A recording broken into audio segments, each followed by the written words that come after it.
3 touchdowns yesterday as the Patriots finished their regular season with a 38-10 home win over Miami. Mike Vrabel got Ramondre's best game of the season. He cares deeply about this team. I was excited to be able to have him be a game captain for us, and he's just continued to get better.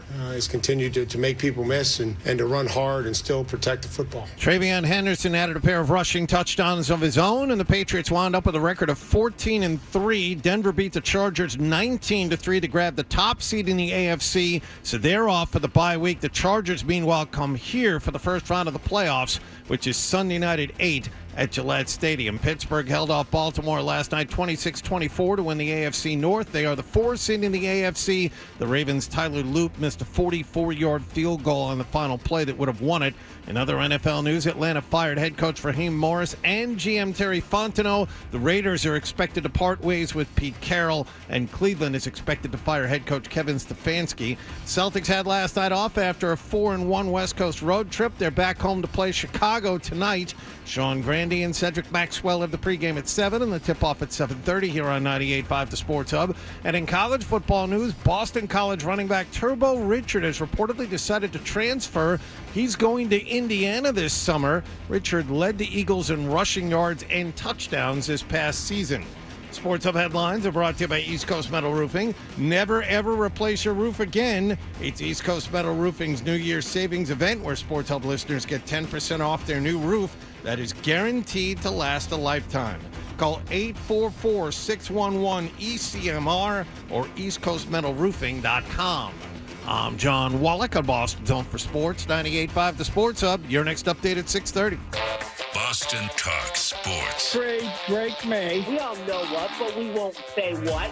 Yeah. Yeah, worst take on these airwaves in the last 24 hours. We may not take a call today. The Sports Hub. Ladies and gentlemen, I need all of you to stop what you're doing and listen. Toucher You might hate me, but you're listening. and Hardy Don't bother me. I'm at the Pickle Palace. on 98.5. I know what I'm capable of. He said something about peanut butter, right? Yeah. Boning, baby. Make America nut again. That's gross. That's disgusting. Let's talk about cheese. What are you going to have for lunch? I was at dinner with my wife and a friend. Kitty, kitty, pussy, kitty, kitty, kitty. Flap, flap, flap. Shut up, I'm trying to talk to Paul. Toucher and Hardy Good luck trying to put your finger in it when there's a million holes. on 98.5 The Sports Hub. Let's go. Many more. We've had over 80 million hits on it. That's the goal. Good morning, everybody. Good morning. The great Lou Holtz. 80 million downloads of his podcast. And Nobel Prize nominee. Almost half the United States all listening to the Lou Holtz podcast. Those measurements still on point in 2026. John, were you messing with my headset over the break? Because the balance is off. No. Because I know you have to do it for your stupid deaf ear over there, and you have to change the balance on yours. The balance on mine is off.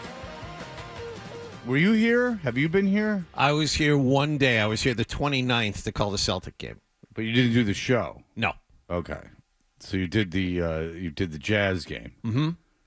Which was apropos. Did you do it as Jazz Wallach? No. You didn't? No, I did not. Okay. Well, that's a How shame. long do you think you could have gotten away with doing it as Jazz Wallach before Max said something? Oh, Max would have loved it. We would have gotten a phone call. I don't like what you're doing. I think it's wrong. Yeah, man, dribble that rock just like Jim Carroll did. Jim Carroll, I'm in his diary.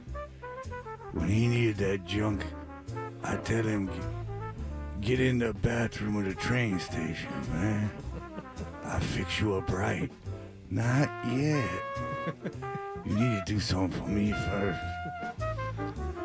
Yeah, the Jazz. Look at that.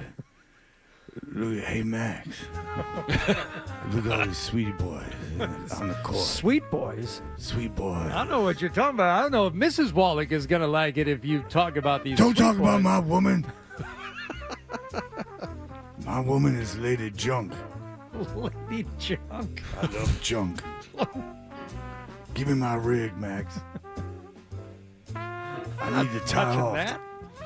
Take off your belt. I need to fix. All right, so very good.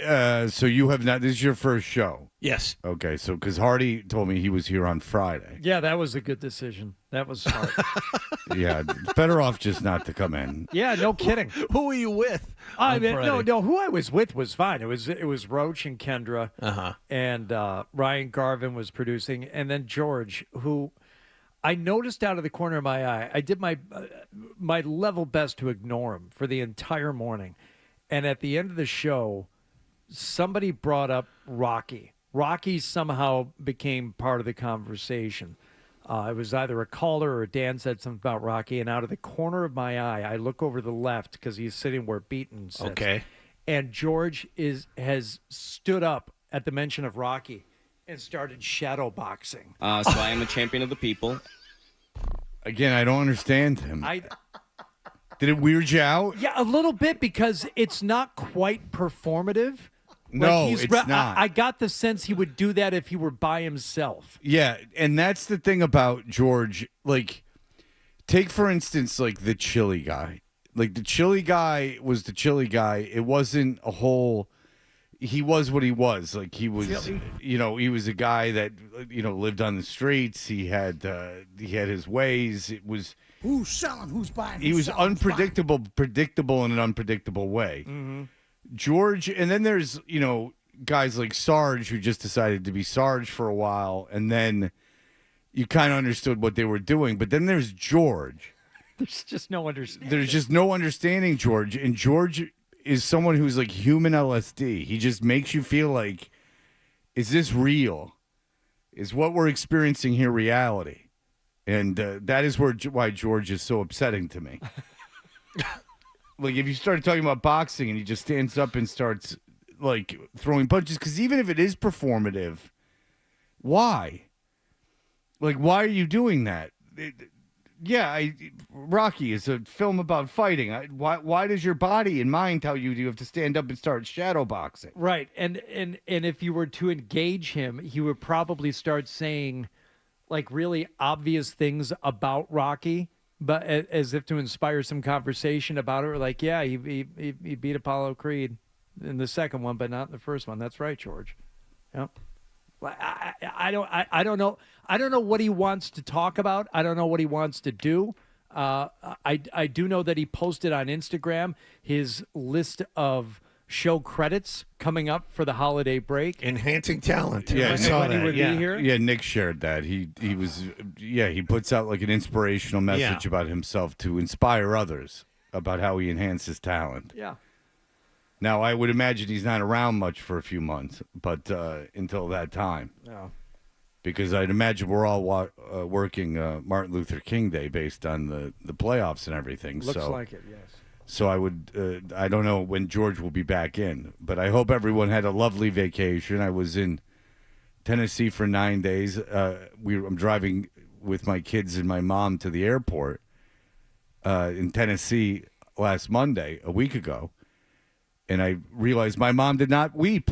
Not one time. Oh. Not one time did she weep. That's nice. Yeah.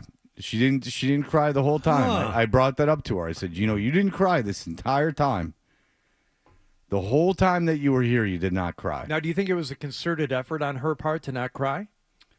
No. I just think that there was nothing to cry about.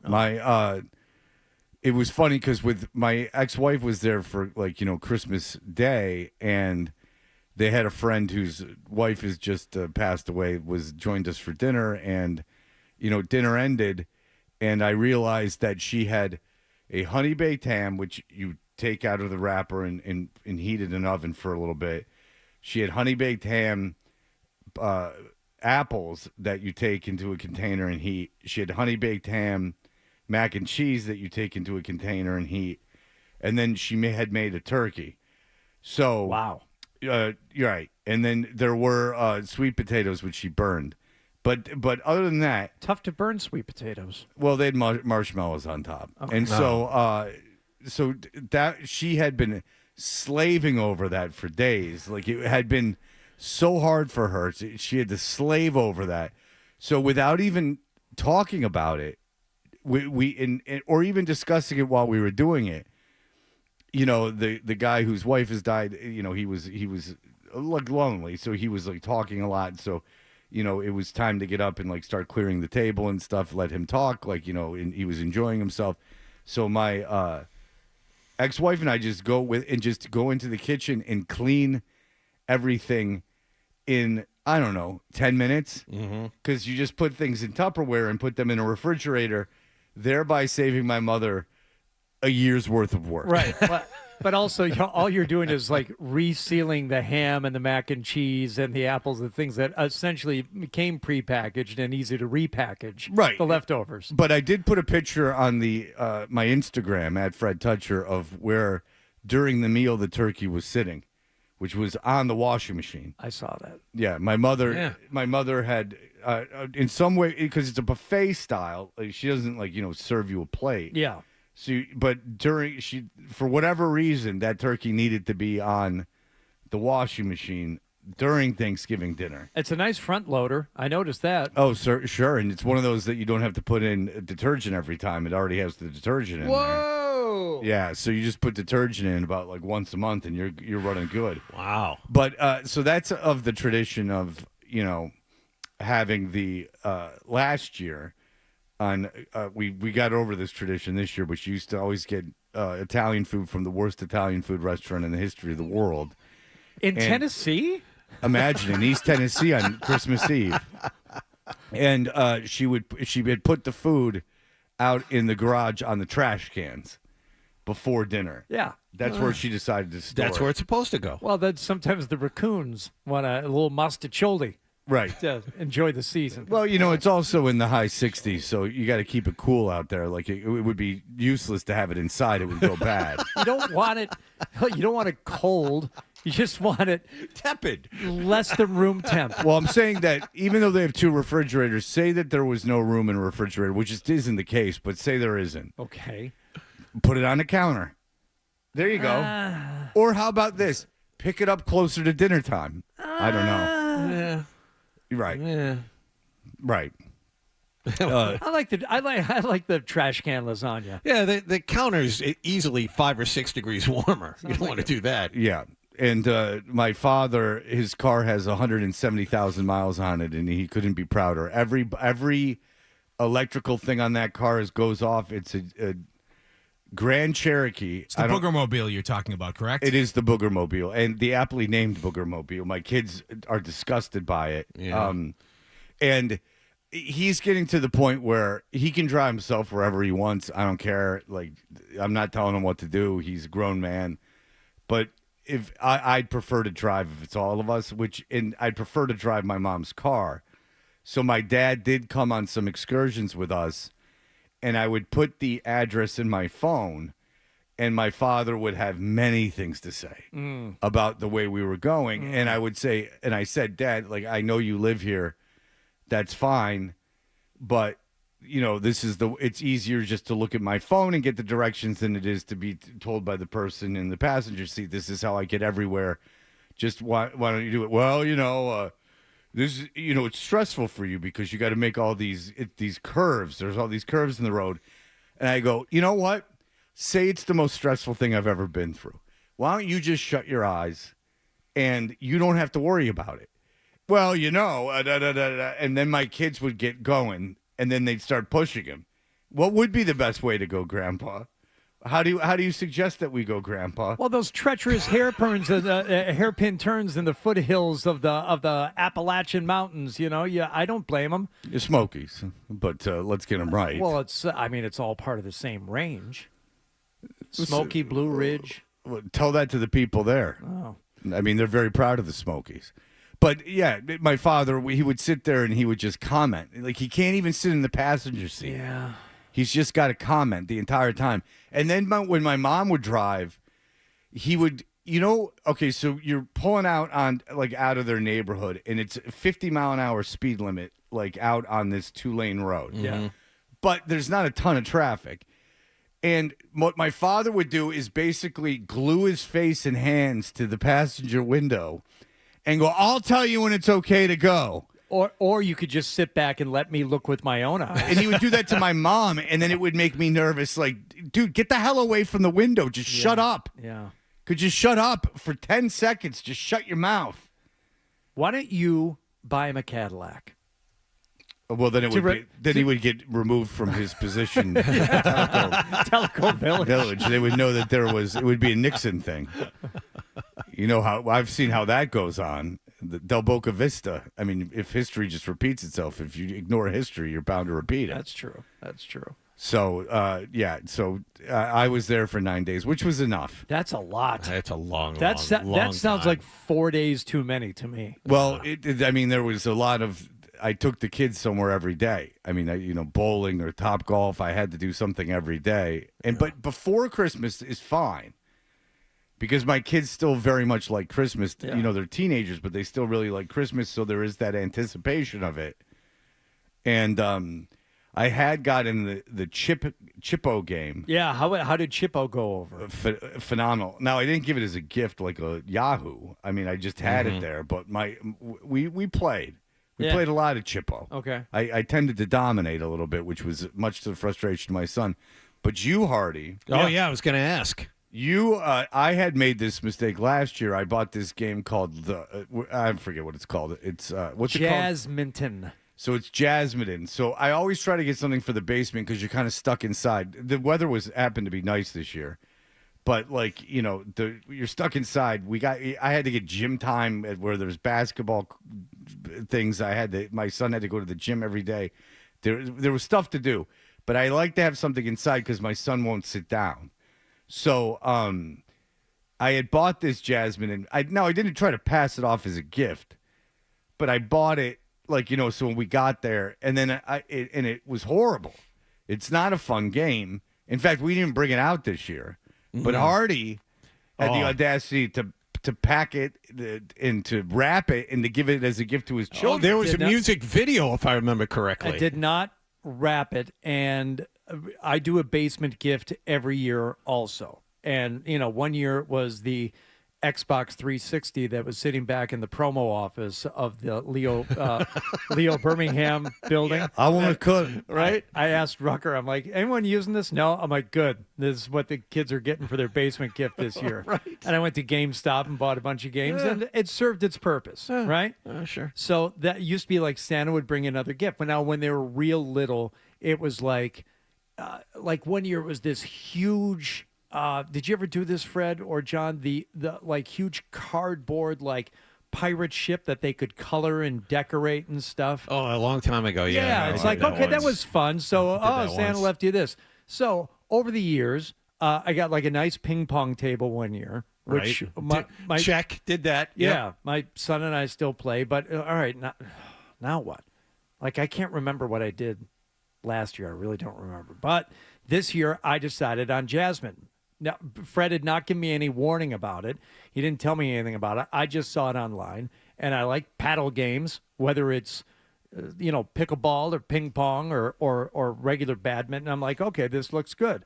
So same as I always do, I set it up downstairs Christmas Eve because I'm down there, watching something by myself anyway, and set it up. And the kids ask, "Oh, is there anything in the basement?" I said, "There is. Let's go take a look." And we went down there, and I wish you could have seen their faces light up, Fred. And the time we had.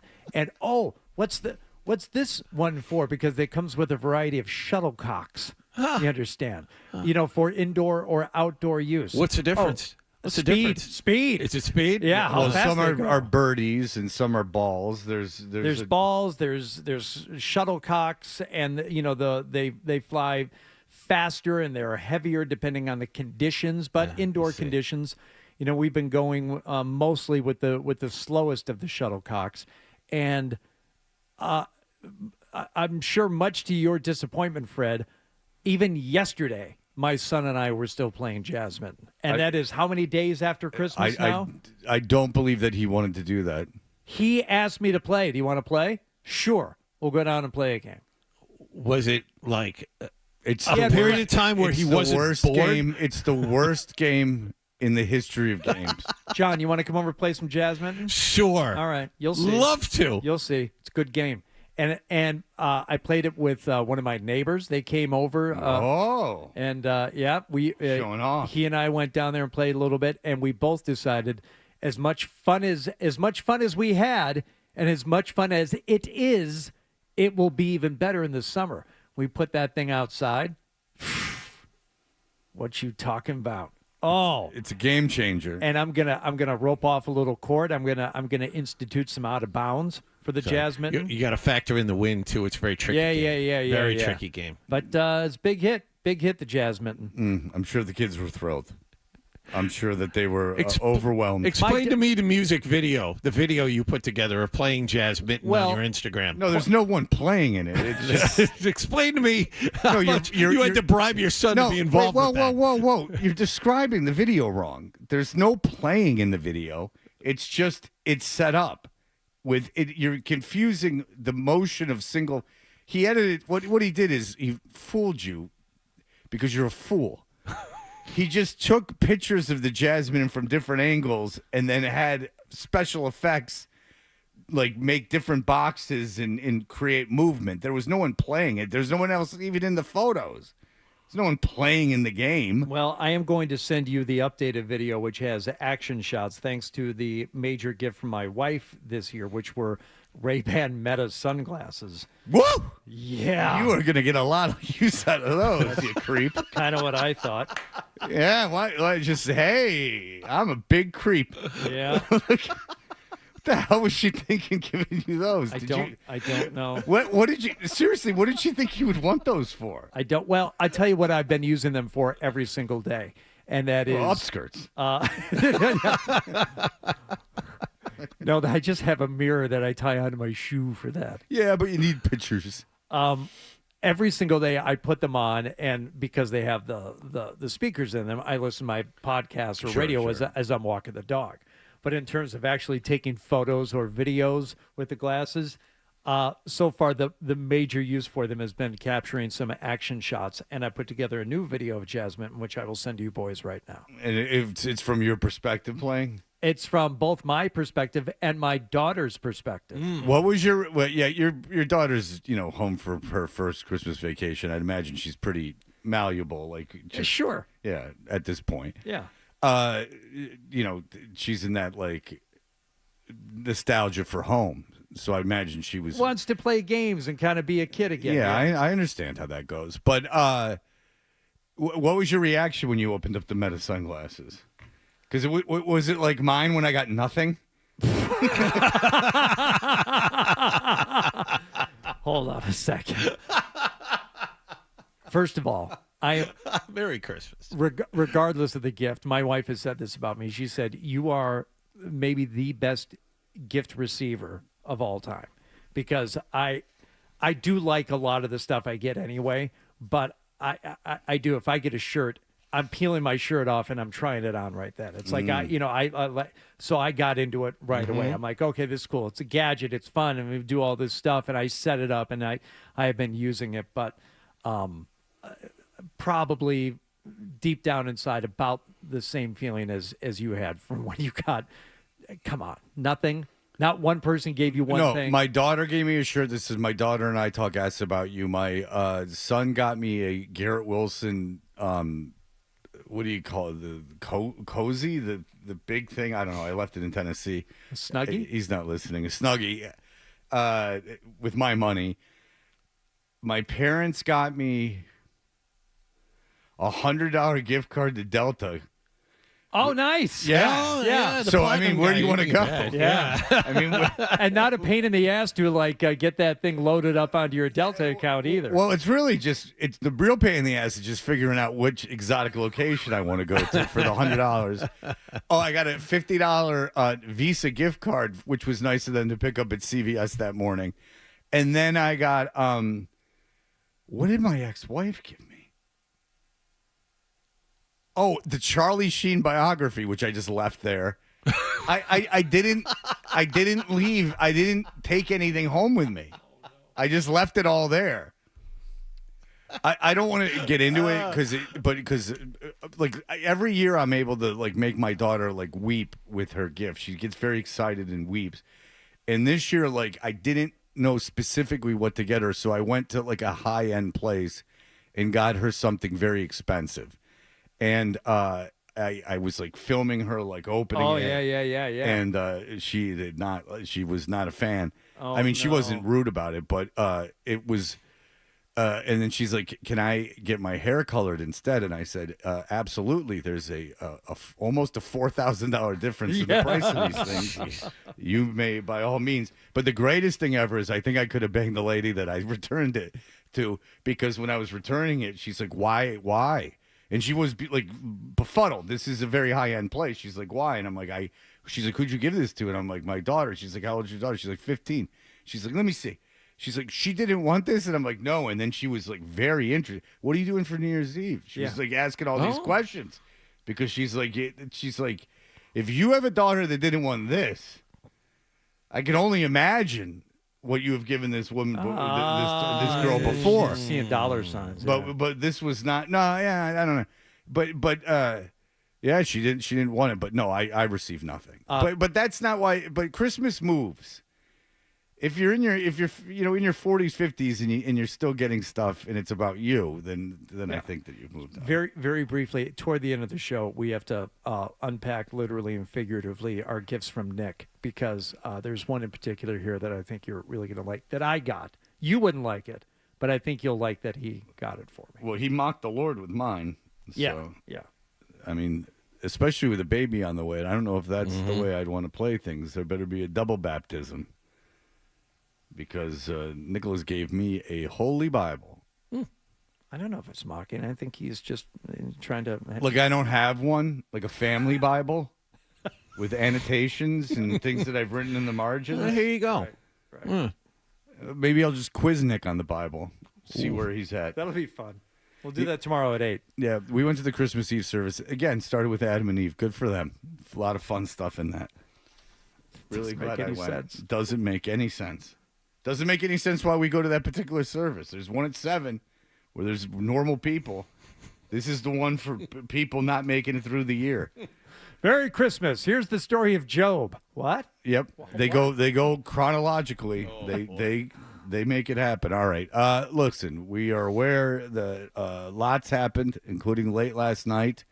We will get to all of it throughout the rest of the show. We'll be back in just a moment.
hollers. Cough it up, and let's get back to Toucher and Hardy on the Sports Hub. Did you catch a game last night?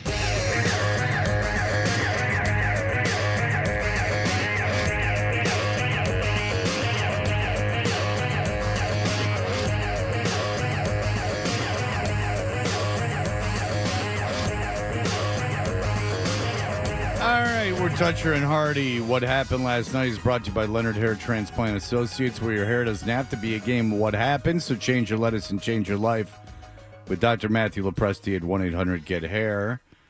Hardy, a full slate of NFL football yesterday, including your New England Patriots. That's right. We're facing the Miami Dolphins for the second time this season to wrap up the regular season. I don't know if you heard this statistic, but the Patriots had not swept the Miami Dolphins since 2016. It got mentioned a time or two. Yeah. So, second play from scrimmage yesterday, Patriots were looking to end that streak of being unable to sweep the Dolphins. From the offset eye, Drake pulls away, hands it off to Ramondre. Runs through the middle of the hole, cuts it right, runs out of the tackle right 40, 35-30, 25-20, chased by a pair of Dolphins and caught inside the 10, shoved out of bounds by Melifonwu. It's first and goal to go at the Miami 5. That would set up a Trevion Henderson touchdown. Next possession, Josh McDaniels having some fun. Third down and 6 as May drops back looking to throw. Nobody open initially. He scrambles, being pressured. He's grabbed, he eludes the rusher, and then he carries it himself across the near side 35-yard line with a step out of bounds in front of the Miami bench for a first down to the 31 after shaking free of Quentin Bell. How does Clay Martin, the white hat, not see the face mask? That's pretty blatant. Wrong clip there. I was actually looking for the hookup with Efton Chisholm for that particular Efton play. Chisholm, incredibly annoying player. Why? Too much razzmatazz for an undrafted loser. For a guy who made his second catch of the season yesterday. Yeah, every time he catches the ball, he's like flipping his arms and having fun. Like, all right, you suck. Why don't you pray for more guys to get hurt so you can go dance around? Efton Chisholm. It really bothers me. In August, people loved him. He might give a lot of money to the homeless. He drives me insane every time. Was he the camp standout player? I mean, He was the guy. Yes, he was. The award How this come year? Efton Chisholm isn't active for week 1? Right. That was the big thing. Every catch, he's floating wide open, ignored. He was this year's Buddy Farnham, but he actually made the team. And then he turns around and he gets cooking until he's ultimately shoved out of bounds. Well, he's returning punts late in the game. He's got 30 yards between him and any other defender. He manages to pick up 15, and he and then he goes woo woo. He's very and flaps excited. his arms. Yeah. It's just like, hand the ball. Barry Sanders handed the ball back to the official. He's the best running back of all time. Right. Second Calm best down, kid. receiver in Eastern Washington history. These are all great facts, nonetheless. He actively annoys me. All right. Ramondre He should annoy you too. He'd annoy me if he was on the Jets. He would just annoy me. Like, all right, kid, with your 4 catches, relax a little bit with your little celebrations. Ramondre Stevenson Didn't would win the game. get into the end zone for the Patriots, 14-0. But Quinn Ewers and the Dolphins showing some life. Fake by Ewers, drops back, flips a throw to the far corner of the end zone. It's caught by Malik Washington, open for a Dolphins touchdown. And again, it's Ewers on the move, lobbing a throw back left corner inside the pylon. Christian Gonzalez unable to stay with the receiver Malik Washington. There's no way he got shook like that. Somebody had to blow this call. Yeah, Patriots defense basically took the first half off. They didn't really. Well, they took the didn't first look half off and the first half of the second half, first possession of the second half off, and then they said, "Oh, we're playing Ewers, and he'll mess it up for us." Yes, but before you get to halftime, the Dolphins would block a Patriots field goal attempt. Dolphins do nothing with it, so that gave the Pats another shot, a long shot. Swing of the right leg, kick is driven toward the upright, and that kick is good. Big one at the buzzer. The rookie Borregales nails it from 59, and the Patriots regain a 7-point lead. It's 17-10 New England. Halftime in Foxborough. To me, that was one of the more interesting things that happened from that game. So that eclipsed Borregales' longest by at least 6 yards in conditions that, okay, they weren't terrible, but they're not great. It was cold, and you're like, what are they really thinking here? Is he really going to have a legitimate chance of making a 59-yarder when he's never done it before? Did you watch the Jacksonville game? Guy hit a 67-yarder outside. Yep. I mean, Cam Little did it again. Yes, the longest ever outdoor kick. But so it's again. It's a little ridiculous what's going on with the field I just goals. had no expectation of him making that, and it just I think it speaks well of Borregales, and like, okay, the kid's got a leg. He hadn't seen like a lot of leg from him before. He's accurate, but 59-yarder to go up 7 at the half. Well, Mike Reese was there at 8:30 in the morning watching him warm up. So apparently he was short from 58 kicking both ends of the stadium. So you're setting up for 59. There's no way he makes this. Adrenaline. He made it. Adrenaline, man. Yeah. All right, well, let's move to the second half here, where it was pretty much all Patriots. Takes the snap on 3rd down and short. He throws it right in the end zone, wide open. Stevenson, he snags it. Touchdown, Patriots! What did I say earlier when they go empty? You're going to have opportunities with these running backs. You split them out. We used to do this with Gronk. Flex them out, and if you get the matchup, little stick move. It's almost a double move. It's a great route by a running back. Well, see if you agree with this with me. Is that okay? So you're Miami and you're playing in this game. Quinn Ewers is your quarterback.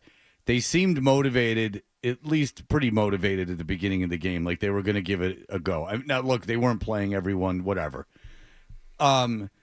Ewers, they drive down the field at the beginning of the second half. Ewers throws that atrocious pick, just a terrible, terrible, terrible pick, and they did a good job of breaking it down and all the places he could have gone with the football. I mean, they could have scored on the play. There were two guys wide open in front of him, short, and instead he tried to fit it in between three guys. In the easiest one closest to him, not even the one that was originally highlighted, but would have probably scored. Mm-hmm. And so he throws that awful interception, and then kind of it was just like, okay. That was it. Yeah, like that was what kind of they were just like, all right, we're let's pack it in. That was our chance, and the Patriots go back down the field, make it 24-10, and the game's over. Because I do think it would have been interesting if they would have scored there. If they would have taken the ball at the beginning of the second. Now, look, I think Patriots would have won that game, but at least you would have had a team, because Ewers is horrible, but at least you would have had a team fighting. Oh, yeah. For like all 4 quarters. And I think the Patriots obviously win that game, but at least, I mean, I'll be honest with you, I didn't watch much of I watched Denver the fourth quarter of the Denver game because they couldn't do anything offensively.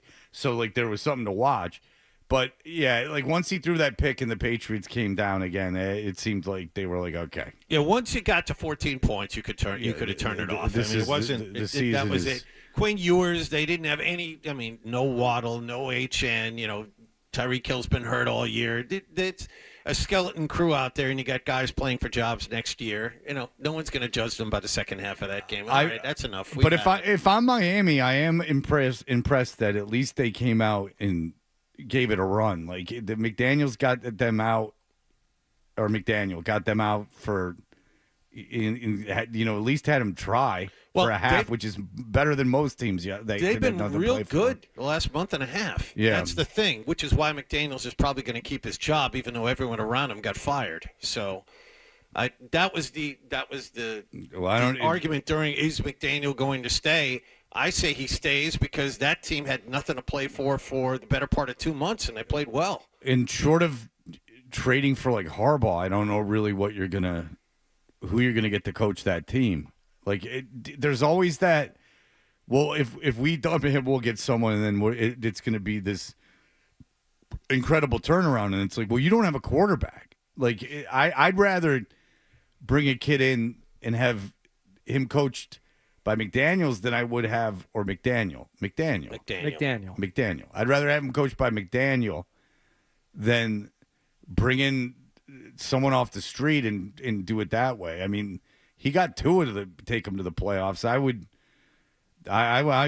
fire him. I don't know who do you want? Who you getting? there's going to be a lot of openings, and I don't know a lot of coaches.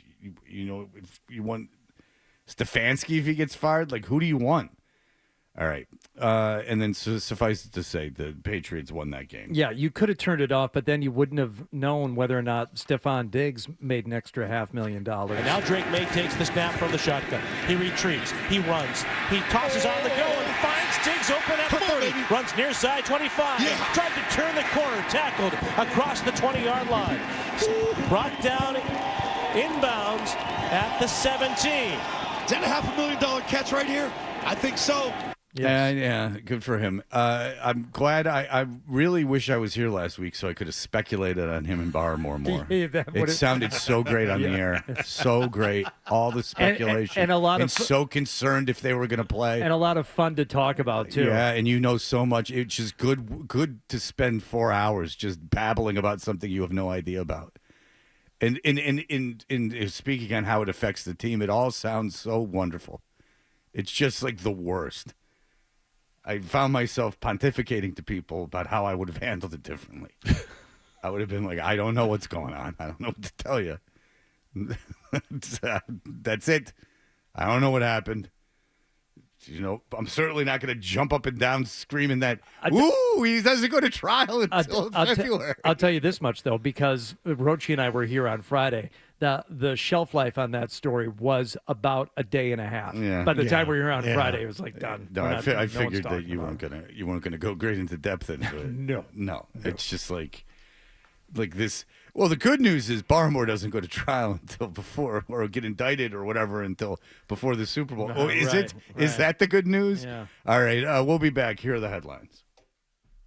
Sports Hub headlines presented by Celsius Energy Drinks. Patriots got 3 touchdowns from Ramondre Stevenson and 2 from Travion Henderson. They pulled away to beat Miami yesterday 38-10 in Foxborough. They win 14 games and lose only 3 during the regular season. They're the 2 seed in the AFC playoffs. They'll host the LA Chargers in round 1 Sunday night at 8 at Gillette Stadium. The Chargers finished their regular season with a record of 11-6. They lost to Denver yesterday 19-3. The Broncos will have the top seed and the bye in the first round of the AFC playoffs. Celtics open up a 4-game homestand against Chicago tonight at TD Garden. Grandy and Max have the pregame at 7 and the tip-off at 7:30 here on 98.5 The Sports Hub.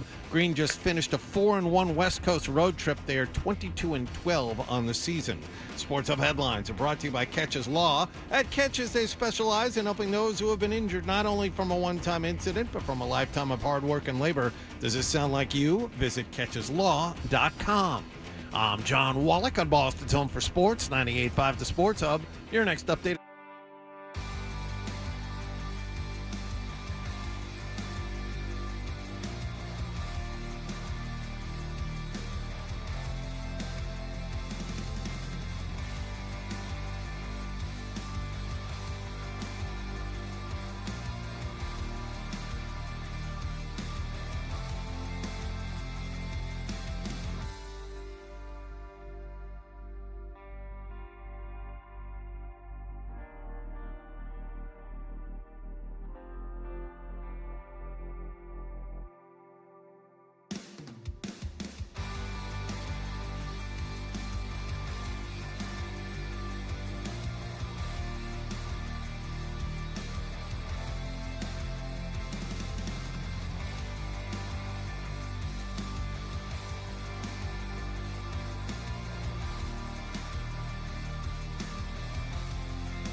Good afternoon. Welcome to Foxborough's Gillette Stadium to the 2025-26 regular season finale. Drake pulls away, hands it off to Ramondre. Runs through the middle of the hole. Cuts it right. Runs out of the table right 40, 35-30, 25-20. It's first and goal to go.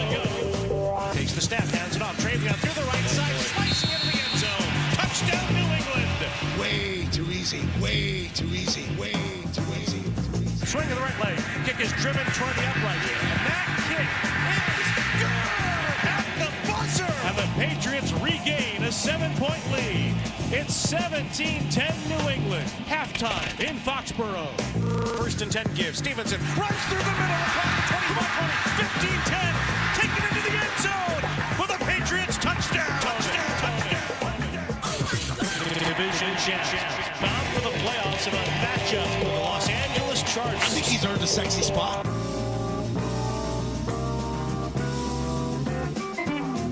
Hey, we are Toucher and Hardy. And Hardy, obviously, everyone knows that the Patriots are locked into the 2 seed in the AFC, the 38-10 win yesterday over the Dolphins. There was some after-game audio you wanted to get to. Yes, we'll start with Dan Roach, who got a chance to question Drake May and ask him the question that we've all been begging to ask. How excited are you about what you guys were able to accomplish today and all season long? Yes, thank you. It's just the level of excitement, please, Drake. We know you're excited. How excited? How excited are you about what you guys were able to accomplish today and all season long? Yeah, well, that's great. Not at all. Yeah, real excited. Yeah, we've come a long way. It takes everybody. It took everybody in that locker room. Took every coach, and I think it starts now. It's what we wanted to. One of the goals: host home playoff games, and this is what we wanted to. So it's win or go home, and you're all jumbled up, kid. You're gonna host the home playoff. Yeah, get it out of your mouth right. And this is what we wanted to. So it's win or go home, and mentality changes from that standpoint. But really, I think we just. Go home, North Carolina. Mentality. I got to go home. Go home. Mm-hmm. See my dad, my brothers. So stay playing like us, and how we've built this identity and play to it, and I think good things happen. He's really good. I'll tell you that. Yeah. Boy, is he good. Yeah. Very, very good. I don't think he's going to win the MVP. I don't, but I think he's very. Oh, everyone's going to be angry. What are you talking about? I don't vote for it. Everyone's going to be angry you said that. I think he deserves to win it as much as anyone else. I just don't think he's going to win it. Stafford, what do you have? 4 more touchdown passes yesterday? I don't think that's even. Yeah, what it from is. where though? I know. Who's he throwing to? I know. I think it's more Stafford's never won, and he's going to be a Hall of Famer. And, it feels a little bit like a Lifetime Achievement Award for Stafford. And to be honest with you, if I was voting for it, I would vote for Stafford just to give it to him. Like, I would just be like, let him have it. May's 23, or whatever he is, 23, right? 23, yeah. 24. Yeah. I just, May could win like a million of them. I'd probably just vote for Stafford because all things are equal, that I probably would vote for Stafford. It's interesting. I was reading, I forget where I was reading this. Which is why I think Stafford would win, by the way. It's just because it's more of a lifetime achievement. That's the thing. The article I read last night, I think it was CBS Sports, is Stafford has the numbers, May has the advanced metrics, and that's an even. So in a situation like that, you'd give it to Stafford only because he hasn't won one. Well, and they are the two of them are so far clear of the rest of the field. That's the tiebreak. Here's the great thing if you're May, though, is that, I can't tell you for sure I'd take Stafford above May in a playoff game right now. I don't know. If I did take Stafford, the only reason would be experience, but there's a lot of reasons why I'd take May. Yeah. His ability to move. So, you're comparing a 23-year-old kid in his second year to a guy who's is 38 years old and has been playing forever. I mean, the idea that the two of those guys are on the same level is pretty amazing. I think, what was the stat I heard yesterday? The last person to win the MVP in his second year was Lamar Jackson. Does that make sense? I think that's what I heard. Things like MVPs and Coach of the Year are things I don't know necessarily, if I'm a fan of the team, know I want. Especially Coach of the Year in any sport. seems to be almost like a death now. Well, I would take Coach of the Year before I would necessarily wish for your quarterback, which is the MVP has become a quarterback award, to be named MVP, because what does that say? Well, look what he did with this team. Like, the team as a whole isn't that great, and without him, they do practically nothing. Is that where you want your team to be? Correct. Okay. Would you like to know the last Coach of the Year winners? Sure. Kevin O'Connell last year didn't make the playoffs this year. Kevin Stefanski in 2023. About to get fired. I don't think I was going to get fired, but could be. Brian Daboll in 2022. Fired. Mike Vrabel in 2021. Wow. Fired. Wow. Kevin Stefanski in 2020. Wow. John Harbaugh in 2019 could be not the Ravens coach next year. Matt Nagy in 2018. Oh, boy. Then you get Sean McVay in 2017. Okay, all right. Jason Garrett in 2016. Ron Rivera in 2015. Bruce Arians in 2014. Ron Rivera in 2013. Bruce Arians in 2012. And then Jim Harbaugh, Bill Belichick, Marvin Lewis. Anyway, maybe it's best you don't win NFL Coach of the Year. And then we could do the NBA and have a lot of fun. Because those guys will win championships and get fired the year after. Like, what is it? 3 out of the last 4 championship winners get fired? Yeah, like, relax. First of all, who cares about the Coach of the Year? The MVP is more exciting than MVP and Coach of the Year. People only care up until they're announced, and then you care for about 5 minutes, and then it's not even a conversation. Right, and at least the MVP is, like, I guess, the value of the player temporarily is elevated, I guess. But for a coach, I think, first of all, the Coach of the Year thing is it's not quantifiable. Like, it's so because the Patriots sucked and now they're good. Okay, Vrabel, is for sure a candidate. But does that eliminate, like, the coach of Seattle because why? But he won a division and got the 1 seed with Darnold. Sam Darnold. Like, so what? He started with more. So, like, it's just kind of like a weird award. Like there's no cut and dry argument for Coach of the Year.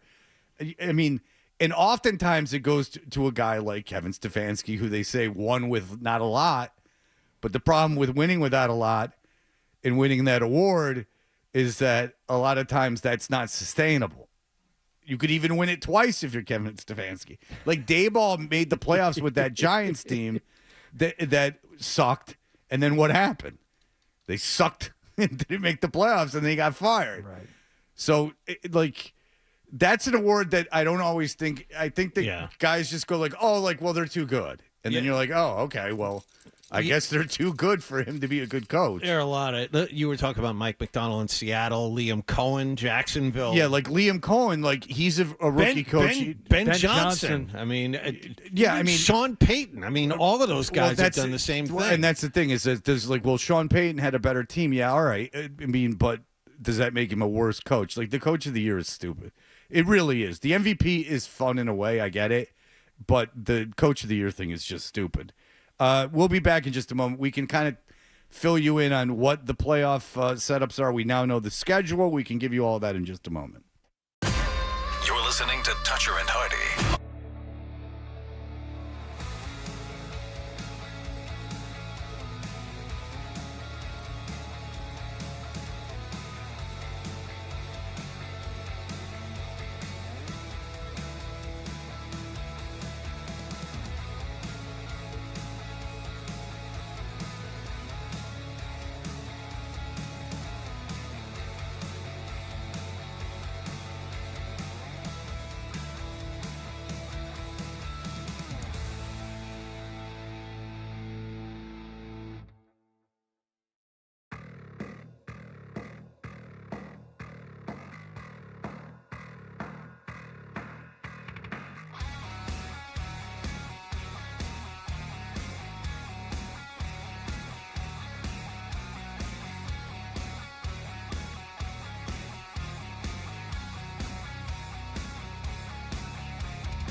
thing on the Sports Hub. Subscribe to 98.5 The Sports Hub on YouTube. And the 1 o'clock window yesterday was just terrible. But I demanded to be surrounded by people, so I had people over, and I saw Jacksonville get down by 7. Oh. And then Cam Ward was out of that game, and they were able to squeak by 41-7. Oh, I must have had my phone off. I didn't get the call to come over and watch football. You would have come over? No. It never occurred to me. If you would come over, I would have had you over. I will from now on. I will invite you. I even if you're being facetious, I will put you on the hook now. I didn't even consider that. I may have. Because you live in Canton, I didn't know if you would want to make that. And then I would have felt like I would have had to do too much because you were coming a long way. But now I will do that. But then you had Atlanta beat New Orleans, and I'll tell you, they had cameras at Tampa Bay bars and Carolina bars, and never has excitement been more. They picked the two. Boy, Carolina is swelling with excitement. What a scene it was when they went to those bars. There was at least a dozen people kind of sitting around drinking during the day. What excitement. They were, and some of them were watching, which I think is good too. That's a bold statement because there was just one fat guy standing at a tabletop just like solo. Yeah, just solo, just like I think he would have been there anyway. I think Crash walked into the picture at one point. It reminded me of that video where the Red Sox had clinched the pennant or clinched the division, and they went to some Red Sox bar, and there were like five I remember that. I forget what year that was. Yeah, It was after 04 and 07. Everyone was used to it. And it was like, it was one of the big ones. It was like it was it Cask and Flagging. Cask and Flagging, that's right. And there was like no one there, and no one cared. All right. Yeah. And I've been to Cask and Flagging, as you all have, where it's been like insane. Yeah. That was not one of those times. No, it was really depressing. It was really something. But yeah, they kept going to those. That was the most we interesting sent game. the crew out here. We got to use the footage. We got nothing else. And then Tampa Bay turns around and fires Raheem Morris. But nonetheless, Atlanta. I'm sorry, then Atlanta. I'm sorry, goes around and fires Raheem Morris. I was looking at the Tampa Bay. And the GM, which leaves 2 spots open, Fred. Remember, they interviewed one guy for both those positions many years ago.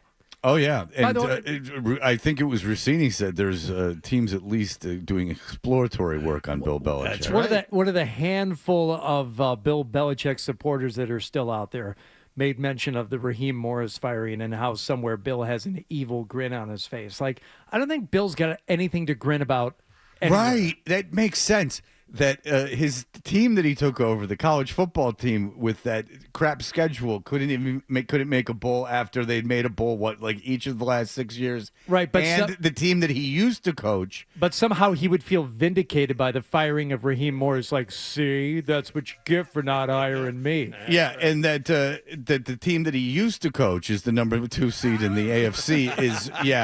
Wow, 14-3 record. The 14-3 record. And by the way, well, they got so many new awesome players after he left. Exactly. 8-9 Tampa Bay finished. Yes, that's right. Bill maniacally smiling about how he would have finished what? 6-11. I mean, what the? Right. Yeah, what vindication? If that's where he's taking, how about win where you are, dummy? Yeah, you were going to win so much with the Falcons. You can't win in the ACC. You can't win in the ACC with an assload of NIL money and Michael Jordan coming into your opening game. He should feel great. They turned the kid down from Virginia that won the ACC. Boof. Pish posh. Anyway, just so we don't lose sight of it. You're okay with the Sunday night primetime? Oh yeah, we were talking about this off air, and the John and Hardy were complaining a little bit about the Sunday night game. And my feeling with the Sunday night game, so they play the Chargers on Sunday night. They're a 3.5-point favorite as it stands right now. The Chargers defense and their coordinator, I guess, is some hot ass coaching candidate. I guess he's going to get a job. They were talking about during the Denver game about how he's taking calls starting this week. I guess he's taking Zoom calls.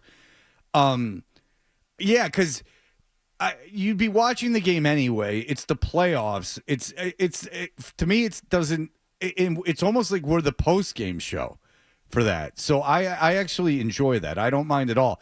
What I didn't like is, and it also speaks to the NFL, I believes that's the best game. Because the Sunday night game is the best slot, right? I would assume. In theory, it is. It is during the regular season. And there's a Monday night game, too, which if it was Monday night, I would not be thrilled about that because that's like they're tossing that in. But Sunday night, it's a big deal. It should be a good game. It's two very good coaches. It's two very good quarterbacks. It's just kind of like an extended post game of it. I don't mind that at all. That's an exciting game. It's easy to sell, not only for the quarterbacks and the coaches, but it's strength on strength. The Patriots offense against the Chargers defense. Right. That is a very, very interesting matchup. In the Chargers banged up crap offensive line against a pretty poor pass rush from the Patriots. So yeah, like there's a lot to look at there. Don't know if Landry's going to be available. Milton Williams looked good yesterday. Milton Williams did look good yesterday. So, I mean, but yeah, you don't have your top pass. I saw Chase Son got dinged up during the game, even though he got a sack afterwards. But out of the wild card teams, you'd probably want to play the Chargers because you don't want to play the Bills. You don't want to play the Jaguars. So there you go. No, this is the best case scenario for the Patriots, given the possible opponents. I wanted nothing to do with Josh Allen. Yeah, and you're not going to play Josh Allen until the AFC Championship game if you play him at all. Right. And, I mean, there's a chance that you'd have to play the Jaguars. Of the three wild card teams, this is the team you want to face. Oh, I don't think there's any questions with the injuries. Now, again, it's going to be a little different than what you've experienced this season for the most part because it's a very good coach with a very good quarterback, and you haven't faced that a lot, but you have a very good coach and a very good quarterback. You're at home. I'd assume you win that game. But at least there's a conversation. Like, you don't assume that game is a blowout. Look, man, I watched that Denver Chargers game. Chargers sat everybody, and everyone was getting hurt on the Chargers. I don't know, and I haven't followed up. I don't know if anyone got hurt significantly enough that they're going to miss time in the following game, and in this playoff game, because they were losing guys left and right during that game. And, Lance was terrible, and he turned the ball over. And unless Denver's defense scored, Denver wasn't scoring any touchdowns. So I think that speaks to two things, is that Denver's just not that great, and also that the Chargers defense is pretty good. So it's going to be interesting. Now, every strength that the coaching and quarterback, you haven't faced that a lot, but you have that too. You're at home. And I think you win that game. Yeah, the Chargers' offense has been mediocre for most of the season. Now, the injuries on the offensive line have a lot to do with that, but at the same time, they still exist. Right. So they lost both tackles. Well, I mean, you could make an argument that Herbert's like not going to win the MVP, but would be a MVP type, would be an MVP like vote down ballot vote for MVP. Their secondary got banged up yesterday. Dante Jackson had the ankle, and Kendall Williamson also had the ankle. Right. So we'll see how they are, but they were losing guys, and look, a Sunday night game, I think that speaks to the season the Patriots that have had. I think it's a really interesting matchup. I think it's going to be a great game. It's exciting.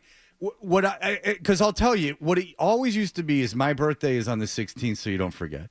But in all seriousness, like the weekend of my birthday, because the Patriots will always get that bye, right, in the first round, and then they would play the Saturday night of the divisional Saturday week. night at 8. That was the Kraft special. And then they would play like the Colts, or they'd play like when the Colts weren't good. Like they would play with like a Peytonless Colts team or something like that. They would play some with Andrew Luck like Colts.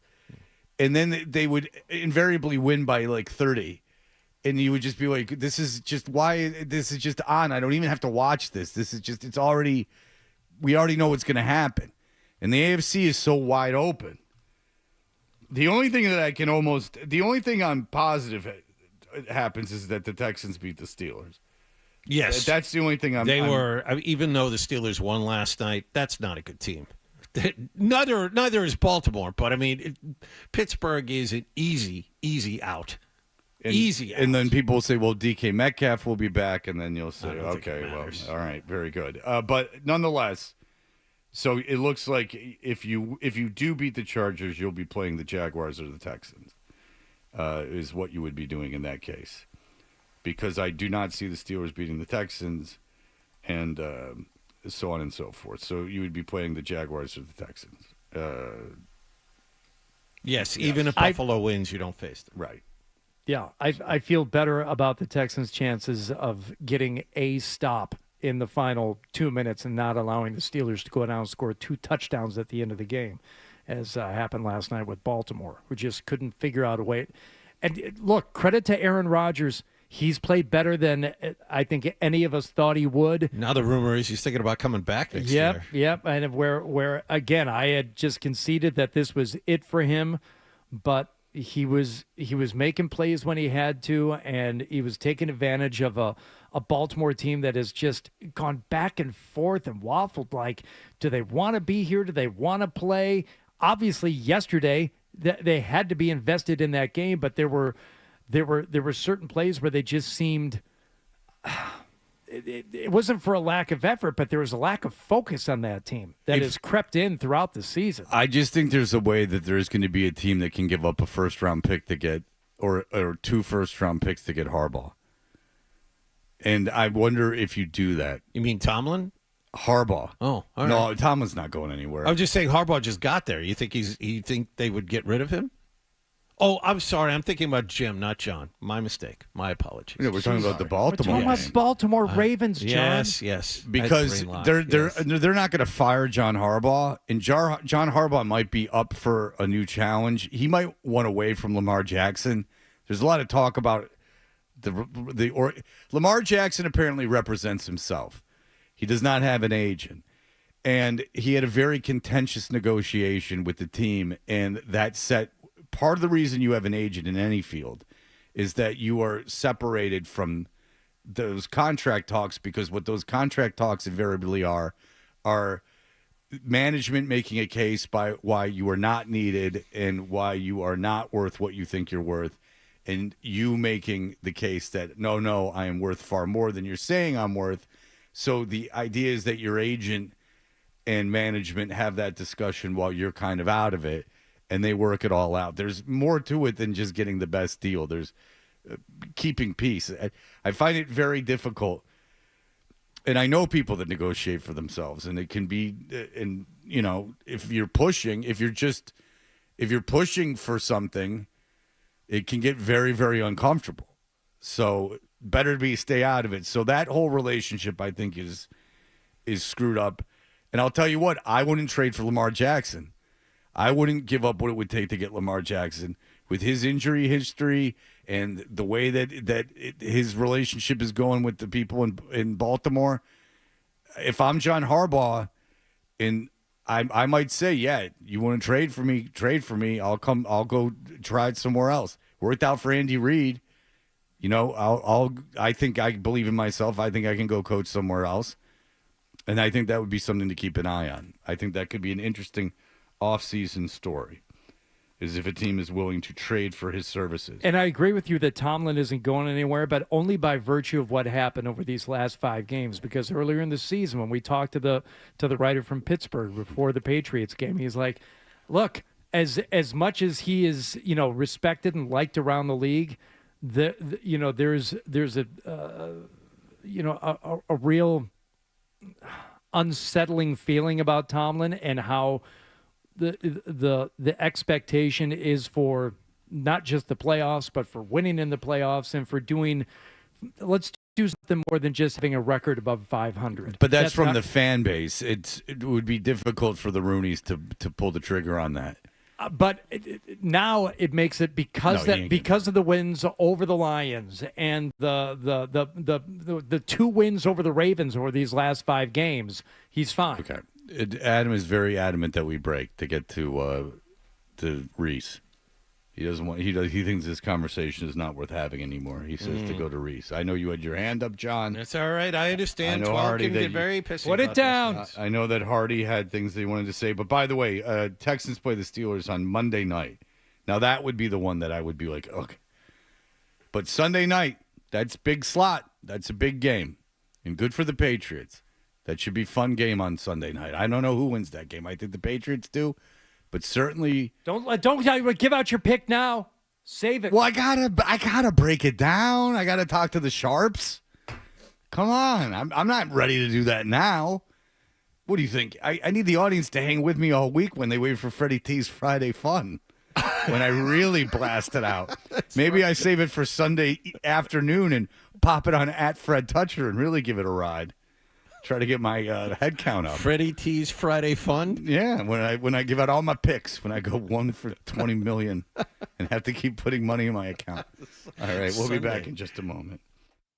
You're listening to Toucher and Hood.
What y'all want for the holidays?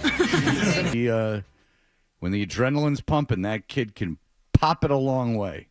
He ain't no Jacksonville kicker, but he's 8 yards, 9 yards in that range. Mike Reese, hello, sir. Good morning, Fred, Hardy, John. How are we doing this morning? We're doing well. Were you able to get out at all over the holidays? Got out, but honestly, Fred, like, talk about a holiday gift. How great is this? Sunday night, playoff football, Chargers coming to town after everything the last couple years. I think I'm just so appreciative of what we're talking about right now. To me, that's the greatest holiday gift of all. Oh, so you're very excited about the Sunday night game. Well, I don't love the primetime games, but I love playoff football. And, man, Fred, we had 2 decades of it, and at the highest level. And then after everything the last couple years, maybe just a new appreciation, of from me to be able to be there reporting on it. Yeah, I mean, and again, it's going to be considered just taken for granted. But I don't think anyone's taking it for granted, especially when you think back to the conversations we're having, not just about the record, but I think people would have been happy just to be playing some meaningful football in the month of December. And, we got past that, pretty quickly. And now, like you say, Mike, to have this spot on a Monday night and the number 2 seed, it's you shouldn't take it for granted. You should take it just a moment at least for a day or two this week before you just immediately move on and start breaking down the Chargers. Hardy, 2 things. I mean, the first is what Mike Vrabel and this program staff, whatever you want to call it, have accomplished. We've never seen really anything like it. He's just the 3rd first-year head coach to lead a team to 14 wins. Jim Caldwell with the Colts, George Seifert with the 49ers are the other 2. That's the first thought. And then the other thought for me, just, when the Patriots had it rolling under Bill Belichick, it was like a symphony, and it was the organization, and it felt like a train that was never going to stop. And I think for me, the last couple of years, you see how when it gets off the tracks, it's hard to get it back on, and I think just everything that happened from this point last year to now, Robert Kraft making the decision to hire Vrabel coming in with sort of a vision of how he wanted to do it. And I got to make a list of every decision that Vrabel has made from that time to now. And man, his hit rate, that's ridiculous hit rate. And one example, Ramondre Stevenson, think about what all of us were talking about after week 3. Do they cut him? How do you go forward with all the fumbles? And then to see what Stevenson did yesterday, it's just one of many examples to me of Vrabel on a heater. So that leads me to my question, Mike. How much of this is luck? What percentage of this is luck? Because you're right, Vrabel is hit on a ton. Haven't been many misses this season, from Will Campbell to Jared Wilson slotting in at left guard, to the defense being vastly improved, to Drake making an incredible leap. It just seems like every decision that Vrabel and the front office made went in their favor. And as you said that, John, the first thing that came to my mind is the greatest luck of all is that no one hired Mike Vrabel in the hiring cycle of 2024, that he was available for everyone after being fired by the Titans. And before we start on anything that you just mentioned, to me, that when I think back to it, I'm I can't imagine, what would it be like if that didn't happen? That's sort of where my mind is right now on that. The mind, let's not, it's almost unbearable. Why, Fred? What did I do? It's almost what did I say? Well, you're just bringing up I don't like to think negative things like that. It's just, don't even put that in the ether, put that out there. It's too much. Okay, all right, I'll take it back. I do want to break down the game against the Chargers, as a matter of fact, though. We know who they're playing. And look, the story with the Chargers is you have to appreciate their season given the injuries that they had. They went from what was considered if not the best, one of the best offensive lines in football. And at the end of that Denver game, they were playing guys that were like, they were saying on TV, like fifth string guys on that offensive line. But look, it's a good coach and a good quarterback coming in to play a good coach and a good quarterback. This is I think this is going to be talked about unfairly as a layup by some people around here, no.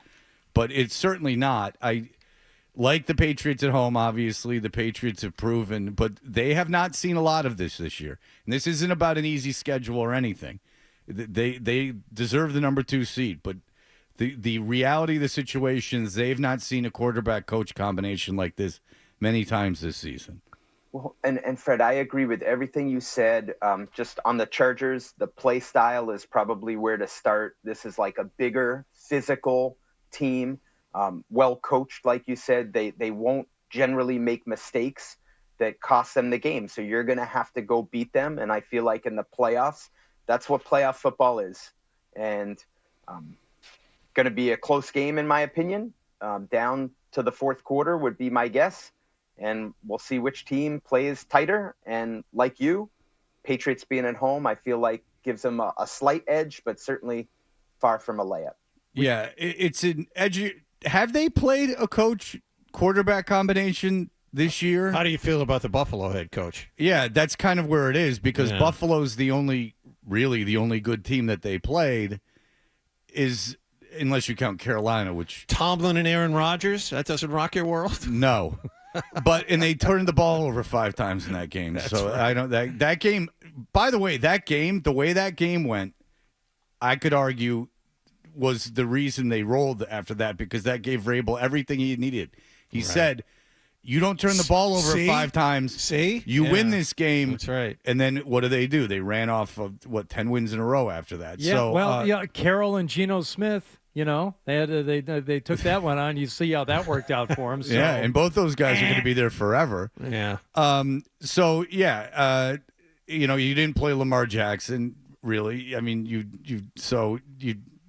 this is it. I mean, this is going to be interesting. This is going to be very interesting. It's very good that this is at home, I would imagine. Well, yeah, and I've gone back and forth on that, Fred, just because I know they're better on the road, right? On the road, but I think if you're going to say take your pick, would you rather be at home or on the road? Of course, you're going to pick at home. Another thing that I would mention on the Chargers, their defensive coordinator, Jesse Minter, is going to be in the head coach conversation around the league. Their play style, aggressive, physical. They'll put 3, and I know we're probably I'm too early getting into the matchup, but they'll put 3 defensive ends, so like 3 Harold Landry, Caleb Chason types on the field at the same time, and pass rush. So try to stay out of those situations where they can do that. So just some of the early returns when you look at the matchup with the Chargers. Okay, the Chargers lost some guys in that Denver game, and we're waiting to see how their health is. What are you hearing about the Patriots' health going into this game? So I would expect Robert Spillane, the linebacker who has missed the last 4 games. The difference maker. Very valuable. Came back to practice last Friday. He felt like when I talked to him in the locker room last week, he felt like he was getting better. So I think it's trending in the right direction for him. Harold Landry, who's missed the last 2 games. And that's important for these edge rushers, guys, because you mentioned, Fred, earlier, the Chargers have, without their top 2 offensive tackles. I asked them, I'm like, can your knee get better by not playing? Or is this like the type of thing that just you need a procedure? And he's like, no, it's getting better. So just based on that interaction with him, I think they managed him the last 2 games to have him ready to go for the playoffs. So as I look at it now, I think Spillane, Landry come back. That's big for the front 7, assuming there's no setbacks. And I'm not sure about Kairos Tonga, the 3rd defensive tackle with the foot injury, but you'd like to think he's got a chance as well. Okay. Are you able to run against the Chargers? I mean, the running game has been so effective recently. Is this a team that you can run against? Good. So I think that's a good question, Fred. I haven't really dug too deep into it to know the decisive answer to that. But I think this defense on the whole, just give you maybe the 30,000-foot view, is a top 10 defense in the NFL. They're going to make it hard on you. They play good defense. Okay. Yeah. When you're talking about the offense for the Patriots, they had the fast start yesterday, but we were discussing how the defense seemed. I wouldn't call it like the slowest of starts like we've seen from them in games earlier this year where they allow the opening drive touchdown, which seemed to be almost scripted that they were allowing that opening drive touchdown or at the very least a field goal. But they did seem less than engaged. How detrimental would that be if it happens again against the Chargers on Sunday? I mean, that could be the difference between your season ending, right, Hardy? And I'll call myself out sometimes on the social media. You react in the moment. And after the first two offensive drives, I tweeted out one thought that comes to mind with the offense: playoff ready after those first two drives. And then, of course, it tailed off. And then for the defense, I said one thought comes to mind after the first two drives: not playoff ready. And of course, they sort of turned it around. I think we. Well, okay, right? But on the defense, you could make this argument when you watch the game. When they drive down the field at the beginning of the second half, and Ewers throws that stupid pick, that maybe the Dolphins went, this game should end. Yeah, because I'll give the Dolphins a lot of credit. They came out hard and they were trying. Now they were shorthanded, but they were trying. But after that Ewers pick, it seemed like maybe just the mentality of the team was like, okay, like we got let's kill the next 25 minutes of this thing. And Fred, I'm with you on that being the game turning play. Ultimately, the only thing I would add to that is because the Patriots were so disjointed in the first half, they needed to complement that pick with a good offensive drive, right? And they did that. At that point, I think the offense had sort of fallen off a little bit after the fast start. And then after the pick, they get the ball at the 20-yard line and made a Hunter Henry on that that rollout for 29 yards.